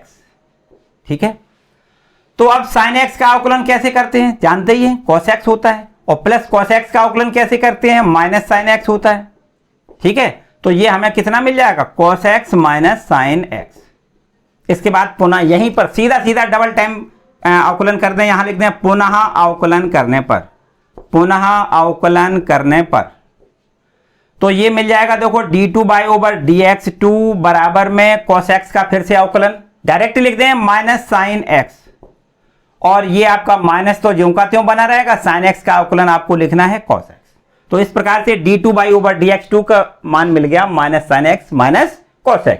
अब यहां पर मैक्सिमा और मिनिमा के लिए क्या करते हैं, यहां लिख दें फॉर मैक्सिमा और मिनिमा, निम्निष्ट और उच्चिष्ट, निम्निष्ट अथवा उच्चिष्ट मानों के लिए dy/dx बराबर क्या लिखते हैं, 0 के बराबर लिखते हैं। तो यहां पर dy/dx जो भी ये वैल्यू निकली उसको 0 के बराबर लिख दें। तो यहां लिख देंगे cos x माइनस में sin x बराबर में 0, और यहां से sin x बराबर cos x भी लिख सकते हो। आप देखो पक्षांतर करें तो sin x बराबर cos x हो जाएगा, और यहां पर अगर हम cos x से भाग करें तो sin x upon 10 cos x बराबर 10x हो जाएगा, और 10x बराबर इधर कितना 1 हो जाएगा। इससे हमें x की वैल्यू कितनी मिल जाएगी, π/4, मतलब 45 अंश पर tan 45 का मान 1 होता है। तो यहां x की वैल्यू π/4 मिलती है हमें, और इस x बराबर π/4 पर, x बराबर π/4 पर हमें d2/dx2 का मान चेक करना है।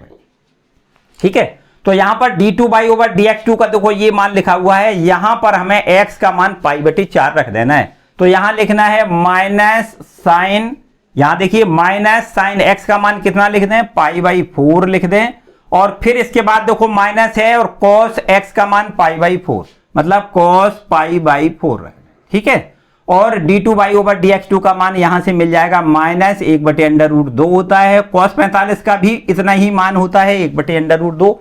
इन दोनों को जोड़ दें तो ये हो जाएगा माइनस का 2/√2, इसके कैंसिल करें माइनस √2।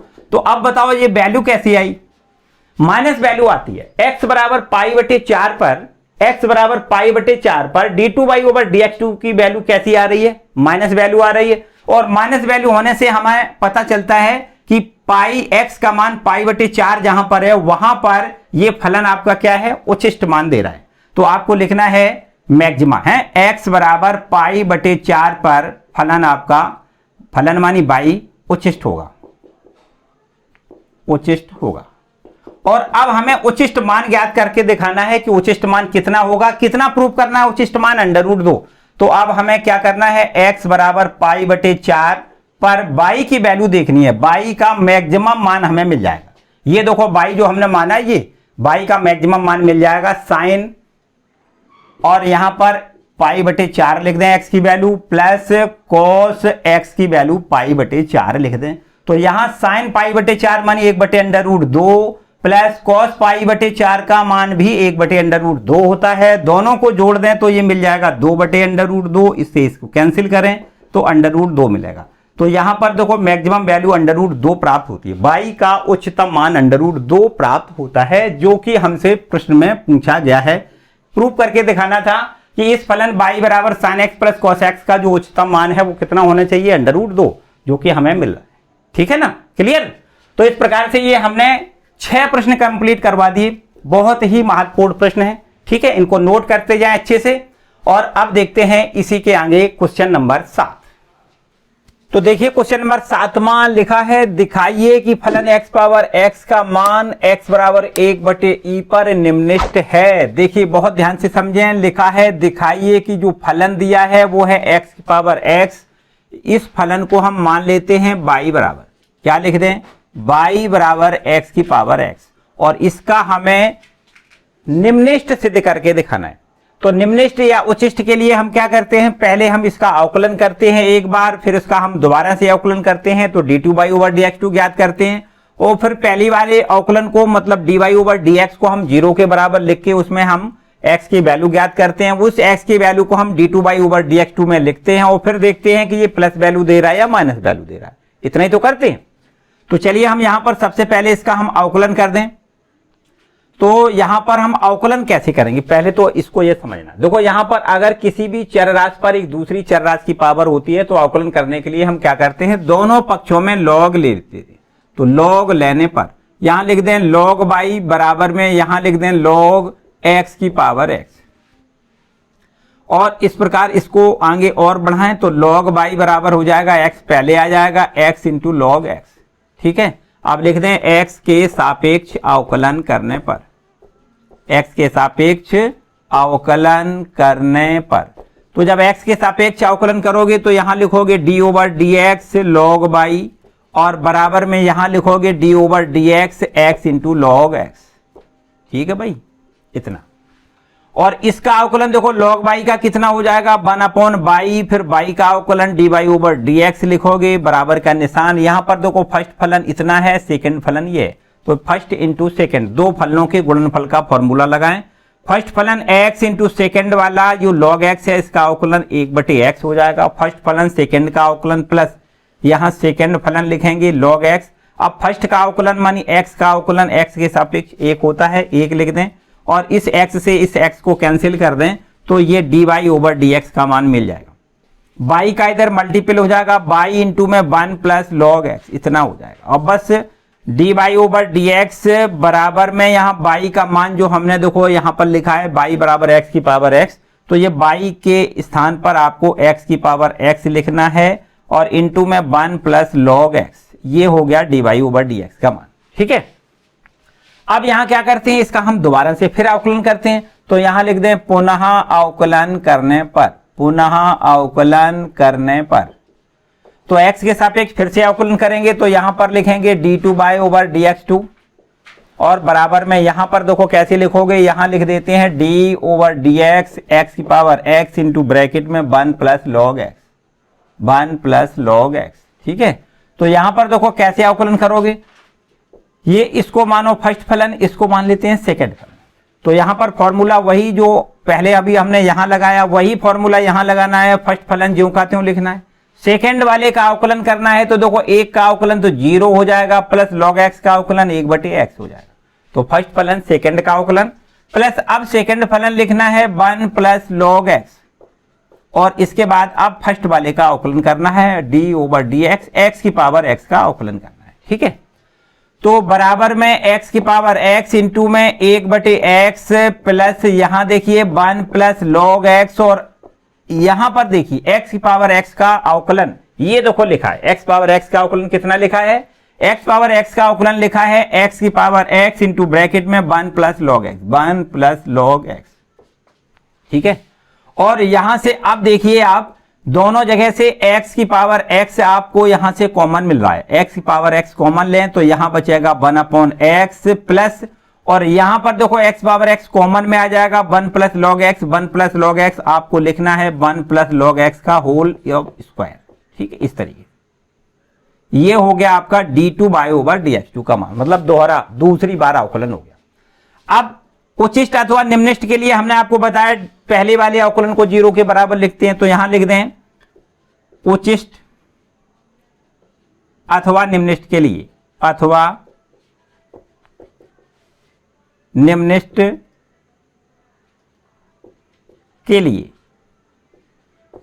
उच्चिष्ट और निम्निष्ट के लिए क्या करना होता है, हमें dy यहां पर देखिए dy/dx है ना, तो इसको 0 के बराबर लिख दें, और dy/dx का ये मान है, इसको 0 के बराबर जब लिख दोगे तो ये हो जाएगा x पावर x ब्रैकेट में 1 प्लस log x, और बराबर में क्या 0। ये x पावर x तो 0 हो नहीं सकता, तो 1 प्लस log x बराबर 0 लिख दें, और यहां से देखो प्लस का 1 अगर उधर ले जाएं तो log x की वैल्यू हो जाएगी -1, और यहां देखो आधार पर कुछ नहीं है तो e माना जाएगा। अगर log को हटा दें तो आधार नियम पक्षांतर के अनुसार x बराबर हो जाएगा e की पावर -1, या e की पावर -1 को हम 1/e भी लिख सकते हैं। x बराबर 1/e मिलता है और x बराबर 1/e पर यहां डबल डिफरेंशिएट में रख दें तो ये वैल्यू कैसी आएगी, प्लस आएगी या माइनस आएगी, यहां चेक कर लेते हैं। यहां देखो, यहां लिख दें x बराबर 1/e पर d2/dx2 की वैल्यू देखें निकाल के। यहां पर आपको अगर यहां ये देखो d2/dx2 का ये मान है, यहां पर x का मान 1/e लिख दें तो ये पूरी वैल्यू क्या है, प्लस वैल्यू दे रहा है। क्या दे रहा है, प्लस वैल्यू। तो जब ये पूरी वैल्यू प्लस में है तो इसका मतलब ये प्लस वैल्यू होने से क्या नतीजा निकलता है, आपको पता है कि यदि d2/dx2 का मान प्लस में आता है तो दिया गया फलन हमारा निम्नलिखित होता है। तो यहां लिख दें, अतः x बराबर 1/e पर फलन निम्नलिखित है। कैसा है फलन है, निम्नलिखित है। यही हमसे प्रूव करवाया सवाल, देखिए। ठीक है, बिल्कुल आसान प्रश्न है और बहुत इंपॉर्टेंट, बहुत इंपॉर्टेंट। ठीक है, नेक्स्ट इसके बाद अब आपको देखना है क्वेश्चन नंबर 8। तो 8वें प्रश्न में आपको अगर थोड़ा सा ध्यान दें, इससे पहले अभी हमने एक प्रश्न करवाया था, उसमें दिया गया था कि दो संख्याओं का योगफल 6 है और उनके घनों का योगफल निम्नलिखित हमें सिद्ध करवाया गया था। तो वही बिल्कुल प्रोसेस है। यहां पर x + y बराबर 10 दिया गया है और फलन है x × y²। इनका इस फलन का हमें उच्चतम मान ज्ञात करना है। तो यहां पर देखो कैसे करोगे, चलिए इसको रब करके बता देते हैं। इंपॉर्टेंट प्रश्न है, बहुत ज्यादा इंपॉर्टेंट, बहुत बार आया है। आप बिल्कुल एकदम अच्छे से सारे सवाल नोट कर लें, अच्छे से बात करें तो निश्चित रूप से हम कह सकते हैं कि आप एग्जाम में जो भी प्रश्न आएगा वो आपसे बिल्कुल अछूता नहीं रहेगा। बिल्कुल आप उसको अटेंड कर सकते हो बिल्कुल आसान तरीके से। देखिए यहां पर फलन दिया गया है, उस फलन को हम मान लेते हैं u बराबर मान लें, माना u बराबर x × y²। अब u की वैल्यू हमें उच्चतम मान ज्ञात करके दिखाना है। u का उच्चतम मान हमसे प्रश्न में पूछा गया है। यहां से देखिए और इसको आगे बढ़ाएं, u बराबर x × y का मान यहां से निकालें, कितना हो जाएगा 10 - x और इसका होल स्क्वायर। यहां से देखिए y की वैल्यू हमने देखो x + y बराबर 10 दिया गया है। यहां से y की वैल्यू 10 - x यहां पर रख दी हमने, 10 - x और स्क्वायर का मान ज्यों का त्यों स्क्वायर लिख दिया। और ये u बराबर हो जाएगा x × ब्रैकेट में देखो होल स्क्वायर तोड़ दें, कितना 10 का स्क्वायर 100 प्लस x का स्क्वायर x² - 10 का डबल करेंगे 10 दूनी 20 x लिख रहे हैं। ठीक है, और इसको और आगे थोड़ा बढ़ाएं तो u बराबर हो जाएगा 100 × x प्लस में x³ माइनस में 20x²। ठीक, अब यहां पर हम यहां पहली बार अवकलन करेंगे, फिर इसके बाद दूसरी बार अवकलन करेंगे, फिर पहली वाले अवकलन को 0 के बराबर लिखेंगे, फिर x के मान ज्ञात करेंगे और वो x के मान दूसरे वाले अवकलन में रख दें, वही पूरी प्रोसेस। ठीक है, तो यहां पर सबसे पहले हम क्या करें, x के सापेक्ष या लिख दें x के सापेक्ष अवकलन करने पर, अवकलन करने पर तो यहां पर देखो लिख दें du/dx बराबर 100x का अवकलन 1 प्लस यहां 3x² लिख दें माइनस का 20 दूनी 40x लिख दें। ठीक है, और फिर से पुनः अवकलन कर दें। अगर हम पुनः अवकलन करने पर फिर से अवकलन करेंगे तो ये हो जाएगा d2u/dx2 बराबर में ये 100 का अवकलन तो 0 हो जाएगा, अचर राशि है, प्लस यहां 3 दूनी 6x लिखेंगे माइनस का ये 40 लिख दें। ठीक है, अब आपको क्या करना है, मैक्सिमा और मिनिमा के लिए यहां लिख दें फॉर मैक्सिमा और मिनिमा, उच्चिष्ट अथवा निम्निष्ट के लिए हमें dy/dx को 0 के बराबर लिखना है। तो du है, y नहीं है, du है, तो du/dx बराबर हम 0 लिख दें। यहां पर ये du/dx की वैल्यू है, इसको हम 0 के बराबर लिखें तो ये हमारे पास 100 प्लस का लिखें 3x का स्क्वायर माइनस का लिख दें 40x और बराबर में क्या लिख दें 0। ठीक, इसको थोड़ा हम इस प्रकार से लिख दें, इसके हम गुणनखंड करके x की वैल्यू ज्ञात करना चाह रहे हैं तो इसको हम लिखेंगे 3x² पहले लिख दें, माइनस का लिखें 40x, प्लस में लिखेंगे 100 और बराबर में लिख दें 0। ठीक है, अब यहां पर देखो 100 और 300 के गुणनखंड करें इस प्रकार की, जोड़ने पर हमें 40 मिल जाए। हम यहां पर फैक्टर कर देंगे, गुणनखंड करें तो देखो इस प्रकार मिल जाएंगे। ये 300 के गुणनखंड 30 × 10 लिख दें सीधा, 30 में 10 जोड़े 40 हो जाएगा। आपको लिखना है देखो 3x², ये आपका ज्यों का त्यों लिखना है, माइनस का यहां लिखें 30x माइनस का लिख दें 10x और ये प्लस में 100 आपका ज्यों का त्यों बराबर में 0। अब यहां से देखो 3x कॉमन मिल रहा है, तो यहां मिलेगा x माइनस में 10, और यहां से दोनों जगह से 10 कॉमन है, तो x माइनस 10 मिलेगा बराबर लिख दें 0। तो यहां फिर से x माइनस 10 कॉमन आ रहा है, और फिर एक दूसरे वाले ब्रैकेट में यहां बचेगा 3x माइनस में 10 बराबर में 0। ठीक है, यहां पर देखिए अगर हम दोनों गुणनखंडों का गुणनफल बराबर 0 होता है तो निश्चित रूप से यदि x माइनस 10 का मान 0 के बराबर लिखते हैं तब x की वैल्यू हमें 10 मिल जाएगी, और यदि हम 3x माइनस 10 का मान बराबर 0 लिख दें तो x का मान हमें 10/3 मिल जाएगा। अब यहां पर आपको चेक करके ये देखना है कि x बराबर 10 पर फलन का मान उचिष्ट है। देखो हमें क्या करना है, उचिष्ट मान ज्ञात करना है। तो x बराबर 10 पर फलन उचिष्ट है या x बराबर 10/3 पर फलन उचिष्ट है, हमें ये पहले चेक करना है। तो x बराबर 10 ये डबल वाले डिफरेंशिएट में रख दें। देखो डबल डिफरेंशिएट हमने कहां किया है, यहां पर। अगर हम यहां 10 लिख दें तो 10 का 6 में गुणा 10 छक्का 60 हो जाएगा। 60 में से अगर हम 20 घटाएंगे तो प्लस वैल्यू मिलेगी, और प्लस वैल्यू देने पर यही अगर डबल डिफरेंशिएट प्लस में आता है तो निश्चित रूप से हम कह देते हैं कि ये मिनिमा होगा, मैक्सिमा होगा ही नहीं। तो हमें तो मैक्सिमम वैल्यू ज्ञात करनी है, इसका मतलब x बराबर 10 नहीं रखना है।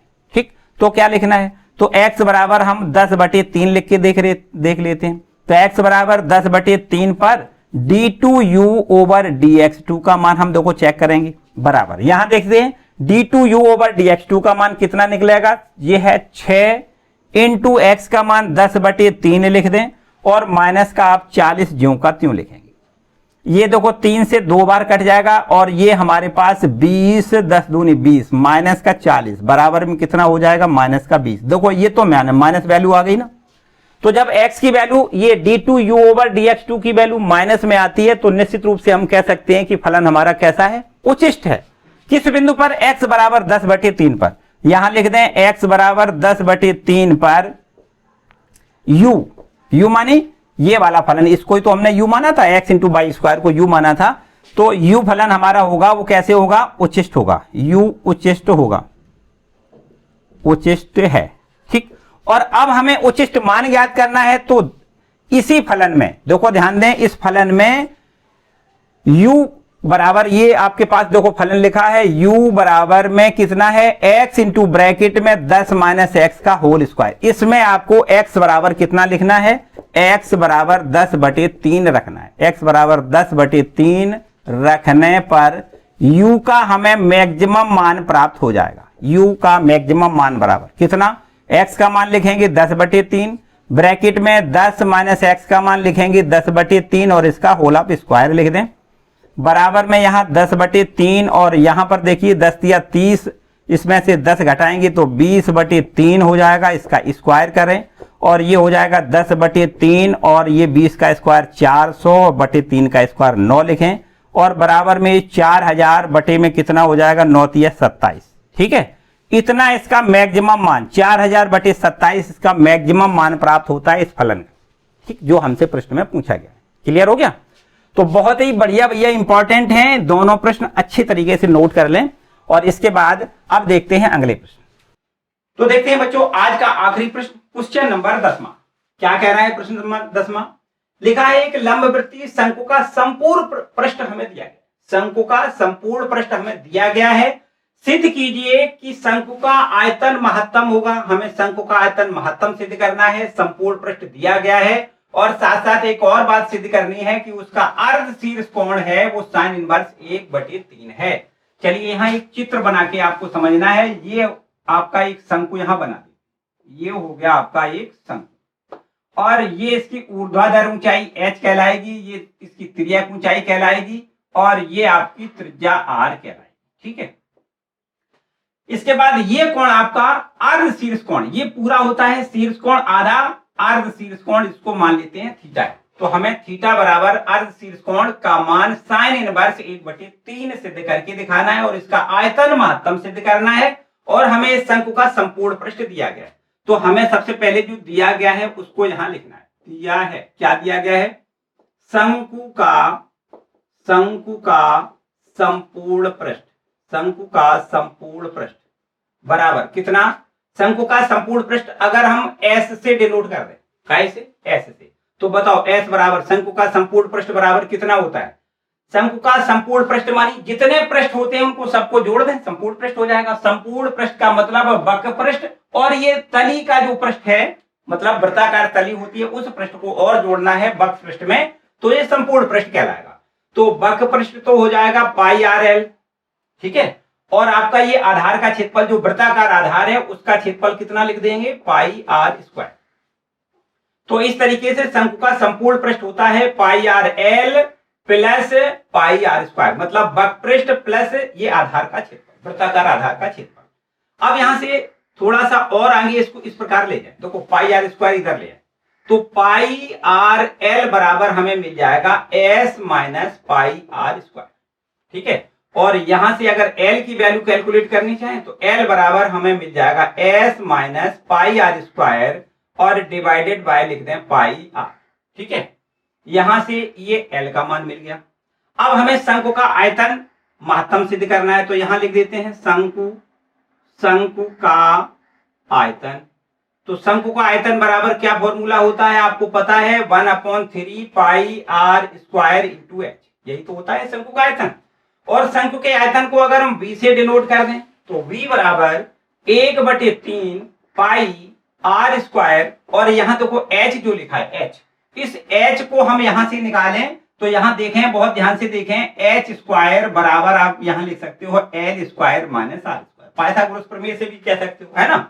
अगर हम h की वैल्यू निकालें तो ये स्क्वायर रूट इसका यहां पर देखो वर्गमूल का निशान लगा, ठीक है। h बराबर हो जाएगा under root L square minus R square. यहां h की वैल्यू यहां से लिख दें कितनी? Under root L square minus R square, ठीक है इतना। तो आयतन हो गया v बराबर 1/3 पाई आर स्क्वायर और h का ये मान। अब इसके बाद हमें क्या करना है? इसका उच्चतम मान सिद्ध करना है। तो आपको पता है इसका उच्चतम मान कैसे सिद्ध करते हैं? अगर ये उच्चतम है तो इसका मतलब हम पहली बार इसका डेरिवेटिव निकालेंगे, ठीक, और फिर इसके बाद दूसरी बार डेरिवेटिव निकालेंगे। पहली बार जो डेरिवेटिव मतलब dv ओवर dr निकालेंगे उसको 0 के बराबर लिखेंगे, फिर उससे हम r के मान ज्ञात करेंगे, और वो r के मान अगर डबल डिफरेंशिएट में रख दें और यदि माइनस वैल्यू आती है तो v का मान उच्चिष्ट हो जाएगा। यही तो प्रोसेस है। तो अब हम यहां पर एक काम और कर दें सरलता के लिए, अगर हम यहाँ स्क्वायर ये अंडर रूट का निशान खत्म कर दें तो दोनों पक्षों का स्क्वायर कर दें, ये अंडर रूट का निशान खत्म हो जाएगा। यहां लिख देते हैं दोनों पक्षों का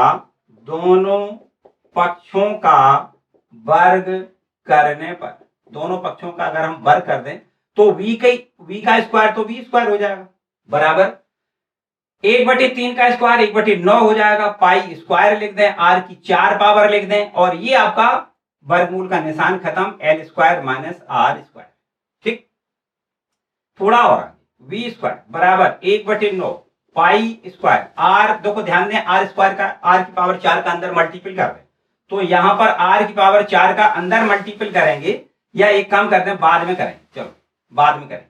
यहां से देखो हम क्या करेंगे, r की पावर 4 और इसके बाद में ये l की वैल्यू जो हमने यहां से निकाली है वो ये l की वैल्यू आप यहां रख दें। तो देखो क्या करेंगे, देखो ध्यान से समझना है, एल स्क्वायर का मान मतलब l का मान लिख दें s minus pi R square divided by pi R, और इसका लिख दें स्क्वायर, और माइनस का आर स्क्वायर आपका ज्यों का त्यों, ठीक है। फिर से समझ ले ध्यान से, l की वैल्यू यहां से हमने समीकरण नंबर 1 से जो l की वैल्यू है वो यहां रख दी, स्क्वायर अपना ज्यों का त्यों, माइनस आर स्क्वायर ज्यों का त्यों। बस इसको हल करें तो ये हमें v स्क्वायर की वैल्यू मिल जाएगी 1/9 पाई का स्क्वायर r की पावर 4, और यहां देखो इसका होल स्क्वायर तोड़ दें, क्या होता है a माइनस बी का होल स्क्वायर, पहले लिखेंगे a स्क्वायर मानी s स्क्वायर हो जाएगा, फिर प्लस का निशान लगाएं और इसका स्क्वायर करोगे भैया कितना हो जाएगा, पाई का स्क्वायर r की पावर 4 हो जाएगा, फिर माइनस दूना लिखना होता है गुणा करके, दोनों का दूना लिखना होता है, तो 2 का गुणा कर दें, s लिख दें, पाई लिख दें, आर स्क्वायर लिख दें, दोनों के गुणा का दूना हो गया। और अपॉन में नीचे क्या लिखोगे, नीचे अपॉन में स्क्वायर करोगे तो पाई का स्क्वायर आर का स्क्वायर लिखोगे, और माइनस आर स्क्वायर आपका, ठीक है, यूं का क्यों लिख दे, यहां पर ठीक कर रहे, ठीक है। यहां पर हम थोड़ा और आगे इसको हल कर दें तो हम लिख सकते हैं v स्क्वायर बराबर 1/9 पाई स्क्वायर आर की पावर 4, और यहां से एलसीएम यहां ले लें, pi square R square LCM लें, तो ये आपके पास क्या हो जाएगा, देखो किसका सॉल्व क्या हो जाएगा, pi square sorry S square plus pi square R की power 4 minus 2s pi R का स्क्वायर फिर माइनस, और इसका इसमें मल्टीपल करोगे तो पाई स्क्वायर आर की पावर 4। ठीक है, इस तरीके से। और पाई स्क्वायर आर पावर 4 ये माइनस में है, ये प्लस में है, ये कैंसिल कर दो। यहां से देखो पाई स्क्वायर कैंसिल कर सकते हो। आर स्क्वायर है, यहां पर आर की 4 पावर है तो 2 पावर बचेगा। ठीक, तो चलिए यहां पर थोड़ा पीछे लौट के आ जाओ, थोड़ा पीछे चलिए, अभी थोड़ा इधर आ जाओ, इधर। ठीक, फिर बाद में इधर पीछे देखेंगे, जगह नहीं बचेगी। ठीक है, इधर आ जाओ। तो देखो ये आपका वी स्क्वायर आप ज्यों का त्यों लिखें, बराबर 1/9 R square, 1/9 into R square. 4 power था, 2 पावर बचा ना, आर का 2 पावर बचा। ब्रैकेट में क्या बचा, देखो यहां पर आप लिख दें ब्रैकेट में कितना, एस स्क्वायर माइनस, ये देखो minus 2s pi R square, 2s pi R square. ठीक, इतना क्लियर। चलिए और आगे देखो, 1/9 है ये, है ना, 9। थोड़ा और आगे, वी स्क्वायर बराबर 1/9 आर स्क्वायर का अंदर मल्टीपल कर दो।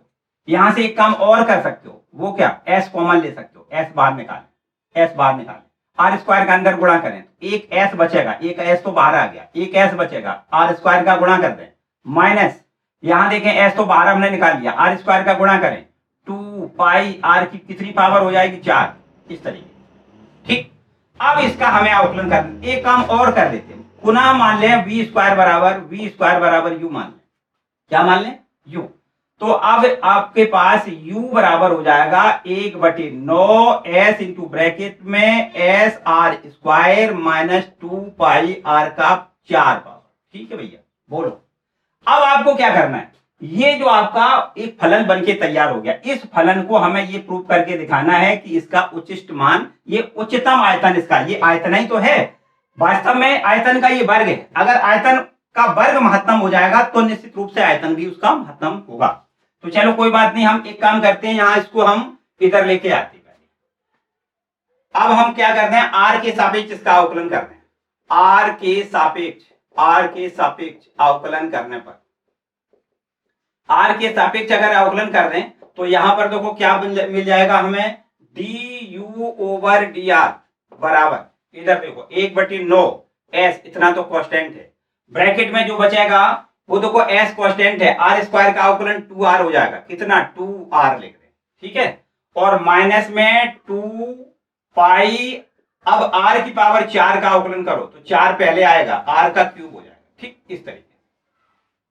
इसके बाद देखो ध्यान दें, इसके बाद हमारे पास यहां पर जो बचा है वो आपका आ गया 1/9 s इंटू ब्रैकेट में कितना लिखोगे, बोलो 2s r माइनस 4 दूनी 8 पाई r का क्यूब, इतना। ठीक है, फिर से दोबारा अवकलन कर दें, पुनः अवकलन करने पर, पुनः r के सापेक्ष अवकलन करने पर फिर से अवकलन कर दें। ठीक, प्रोसेस वही है, कुछ बदलना नहीं है। दोबारा से फिर अवकलन करें तो d2u ओवर dr2 हो जाएगा, बराबर 1/9 s कांस्टेंट है, कुछ नहीं करना है, 2s कांस्टेंट है, r का अवकलन 1 हो जाएगा, r के सापेक्ष 1 हो जाएगा, माइनस 8 पाई कांस्टेंट है, r क्यूब का अवकलन देखो 3 पहले आएगा, r का स्क्वायर बचेगा। ठीक, क्लियर। अब आपको क्या करना है, देखो मैक्सिमा और मिनिमा के लिए क्या करते हैं, जो फर्स्ट डेरिवेटिव होता है उसको शून्य के बराबर लिखते हैं, तो यहां लिखते हैं फॉर मैक्सिमा अथवा मिनिमा, उच्चिष्ट और निम्निष्ट के लिए डी ओवर डी आर बराबर क्या लिखोगे, 0। तो यहां पर इसको 0 लिख दें, कितना 1/9 s इंटू ब्रैकेट में 2s r माइनस में 8 पाई r क्यूब, और इस पूरे को लिखो बराबर 0। तो यहां से देखिए 1/9 s तो 0 में चला जाएगा, 0 हो जाएगा, तो यहां बचेगा 2s r माइनस 8 पाई r क्यूब बराबर 0 लिख दें। ठीक, तो यहां से देखो 2r का समय भाग चला जाएगा तो s बराबर कितना हो जाएगा, s बराबर हो जाएगा 2 का भाग 4 हो जाएगा, पाई बचेगा, r का स्क्वायर बचेगा, s बराबर कितना हो गया 4 पाई r स्क्वायर। अब s बराबर 4 पाई r स्क्वायर को कहां लिख दें, डबल वाले डिफरेंशिएट में यहां लिख देते हैं, तो ये वैल्यू जो मिलेगी वो माइनस वैल्यू मिलेगी। देखो चेक करके बताएं, यहां पर लिख दें s बराबर 4 पाई r स्क्वायर पर d2u ओवर dr2 की वैल्यू देखो यहाँ कितनी मिलेगी। देखो ध्यान दें 1/9 s का मान हम 4 पाई r स्क्वायर रख दें और यहाँ भी 4 पाई r स्क्वायर लिखें तो 4 दूनी 8 पाई r स्क्वायर ये हो जाएगा और ये आपका 8 दिया 24 पाई r स्क्वायर हो जाएगा। तो 24 पाई r स्क्वायर माइनस का है, 8 पाई r स्क्वायर प्लस का है, तो निश्चित रूप से माइनस का 16 पाई r स्क्वायर बचेगा जो कि माइनस का होगा। और यहाँ पर हमें जब माइनस वैल्यू मिल जाएगी तो हम कह सकते हैं कि आपका u होगा वो कैसा होगा, यहाँ पर लिख दें, यहाँ पर लिख दें, ठीक है, यहाँ पर लिख दें।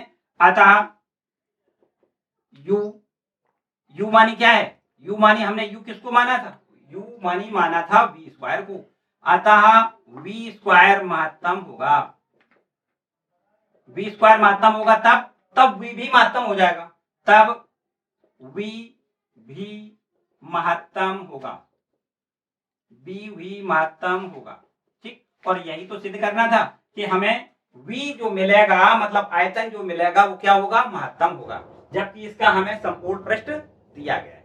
अब चलिए एक बात और केवल हमें प्रूव करके दिखानी है कि इसका जो अर्धशीर्ष कोण है वो साइन इनवर्स 1/3 होता है, ऐसा हमें और प्रूव करके दिखाना है। तो चलो ये देखो हमें यहाँ से लेना है s का मान हमने 4 पाई r स्क्वायर जो निकाला है वो आप समीकरण नंबर 1 में रखें।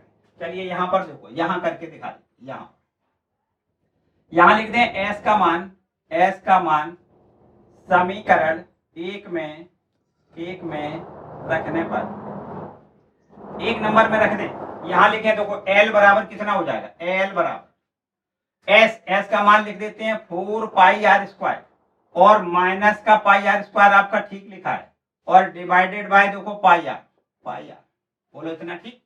तो इस प्रकार से l की वैल्यू यहाँ पर 4 पाई r स्क्वायर में से 1 पाई r स्क्वायर घटा दें तो 3 पाई r स्क्वायर बचेगा और डिवाइडेड बाय पाई r लिख दें। यहां से देखो पाई पूरा कैंसिल, r से एक r कैंसिल हो जाएगा, ठीक है। तो आपके पास l बराबर हो जाएगा 3r, या इसको हम ऐसे लिख दें r बटे में l बराबर में 1/3। बोलो कोई समस्या है इसमें। चलो यहाँ पर चित्र में आ जाओ, देखो इस वाले चित्र पे आओ, इस चित्र में अगर हम r बटे l की वैल्यू देखें तो r ये आपका देखो इस वाले त्रिभुज की बात करें तो इस त्रिभुज में ये आपका लंब है, जो कोण बनता है उसके सामने वाली भुजा हमेशा लंब होती है, तो ये लंब है और ये आपका 90 अंश के सामने वाली भुजा को क्या कहते हैं, कर्ण। तो लंब बटे कर्ण बराबर क्या होता है, बहुत अच्छी तरीके से आपको पता है, साइन थीटा होता है। क्या लिख दें यहाँ, साइन थीटा बराबर 1/3। तो बताओ थीटा बराबर कितना लिखोगे, थीटा बराबर आपको लिखना है साइन इनवर्स 1/3, जो कि हमें सिद्ध करवाया गया, ठीक है। तो ये अर्धशीर्ष कोण का मान कितना होता है, साइन इनवर्स 1/3। कब, तब जबकि इसका हमें संपूर्ण पृष्ठ दिया जाए, और संपूर्ण पृष्ठ जब दिया जाएगा तो इसका आयतन हमें महत्तम होता है, ये हमने प्रूव करके आपको बताया, ठीक है। तो इस तरीके से ये क्वेश्चन आपका पूरा कंप्लीट होता है। बोर्ड एग्जाम में इस प्रश्न की बहुत बार पुनरावृत्ति हुई है, बहुत इंपॉर्टेंट प्रश्न है, इसको आप जरूर कंप्लीट कर लें। हालांकि हमने 10 केवल क्वेश्चन बताए, इसमें बहुत ज्यादा तो बताई नहीं है, एकदम ऐसा तो है नहीं कि पूरा आपको चैप्टर ये बता दिया गया कि इंपॉर्टेंट है, नहीं भाई, केवल और केवल 10 प्रश्नों को कंप्लीट हमने करवाया है और उम्मीद है कि उनमें से कुछ ना कुछ जरूर एग्जाम में पूछा जाएगा, इसमें से ही आना चाहिए। यदि बाय द वे कुछ संख्याएं बदलती हैं तो आप नॉर्मल तरीके से उसको हल कर सकते हो, किसी प्रकार की कोई समस्या नहीं होगी शायद, ठीक है। तो ये 10 प्रश्न आप बहुत अच्छे से कंप्लीट कर लें और इसको आप नोट जरूर कर लें, ठीक है। तो चलिए ये वीडियो आज हम यहीं समाप्त करेंगे और इसके बाद जो आगे आपका आने वाला चैप्टर होगा वो आपको शायद बहुत इंटरेस्टेड लगेगा, अच्छा पहले से लग रहा होगा, इसको कहेंगे हम समाकलन, ठीक है। तो उसमें समाकलन के सारे बेसिक फॉर्मूले हम बताएंगे और एक एक करके वो सारे इंपॉर्टेंट प्रश्न बताएंगे जो आपके लिए बोर्ड एग्जाम के लिए बहुत इंपॉर्टेंट है, ठीक है। तो आज के लिए फिलहाल इतना है। तो आज का वीडियो आपको कैसा लगा मुझे कमेंट करके जरूर बताएं, और वीडियो पसंद आया है तो इसको लाइक जरूर कर दें, अपने दोस्तों के साथ इसको शेयर कर दें, और चैनल पर नए आए तो चैनल को सब्सक्राइब कर लें। Thank you.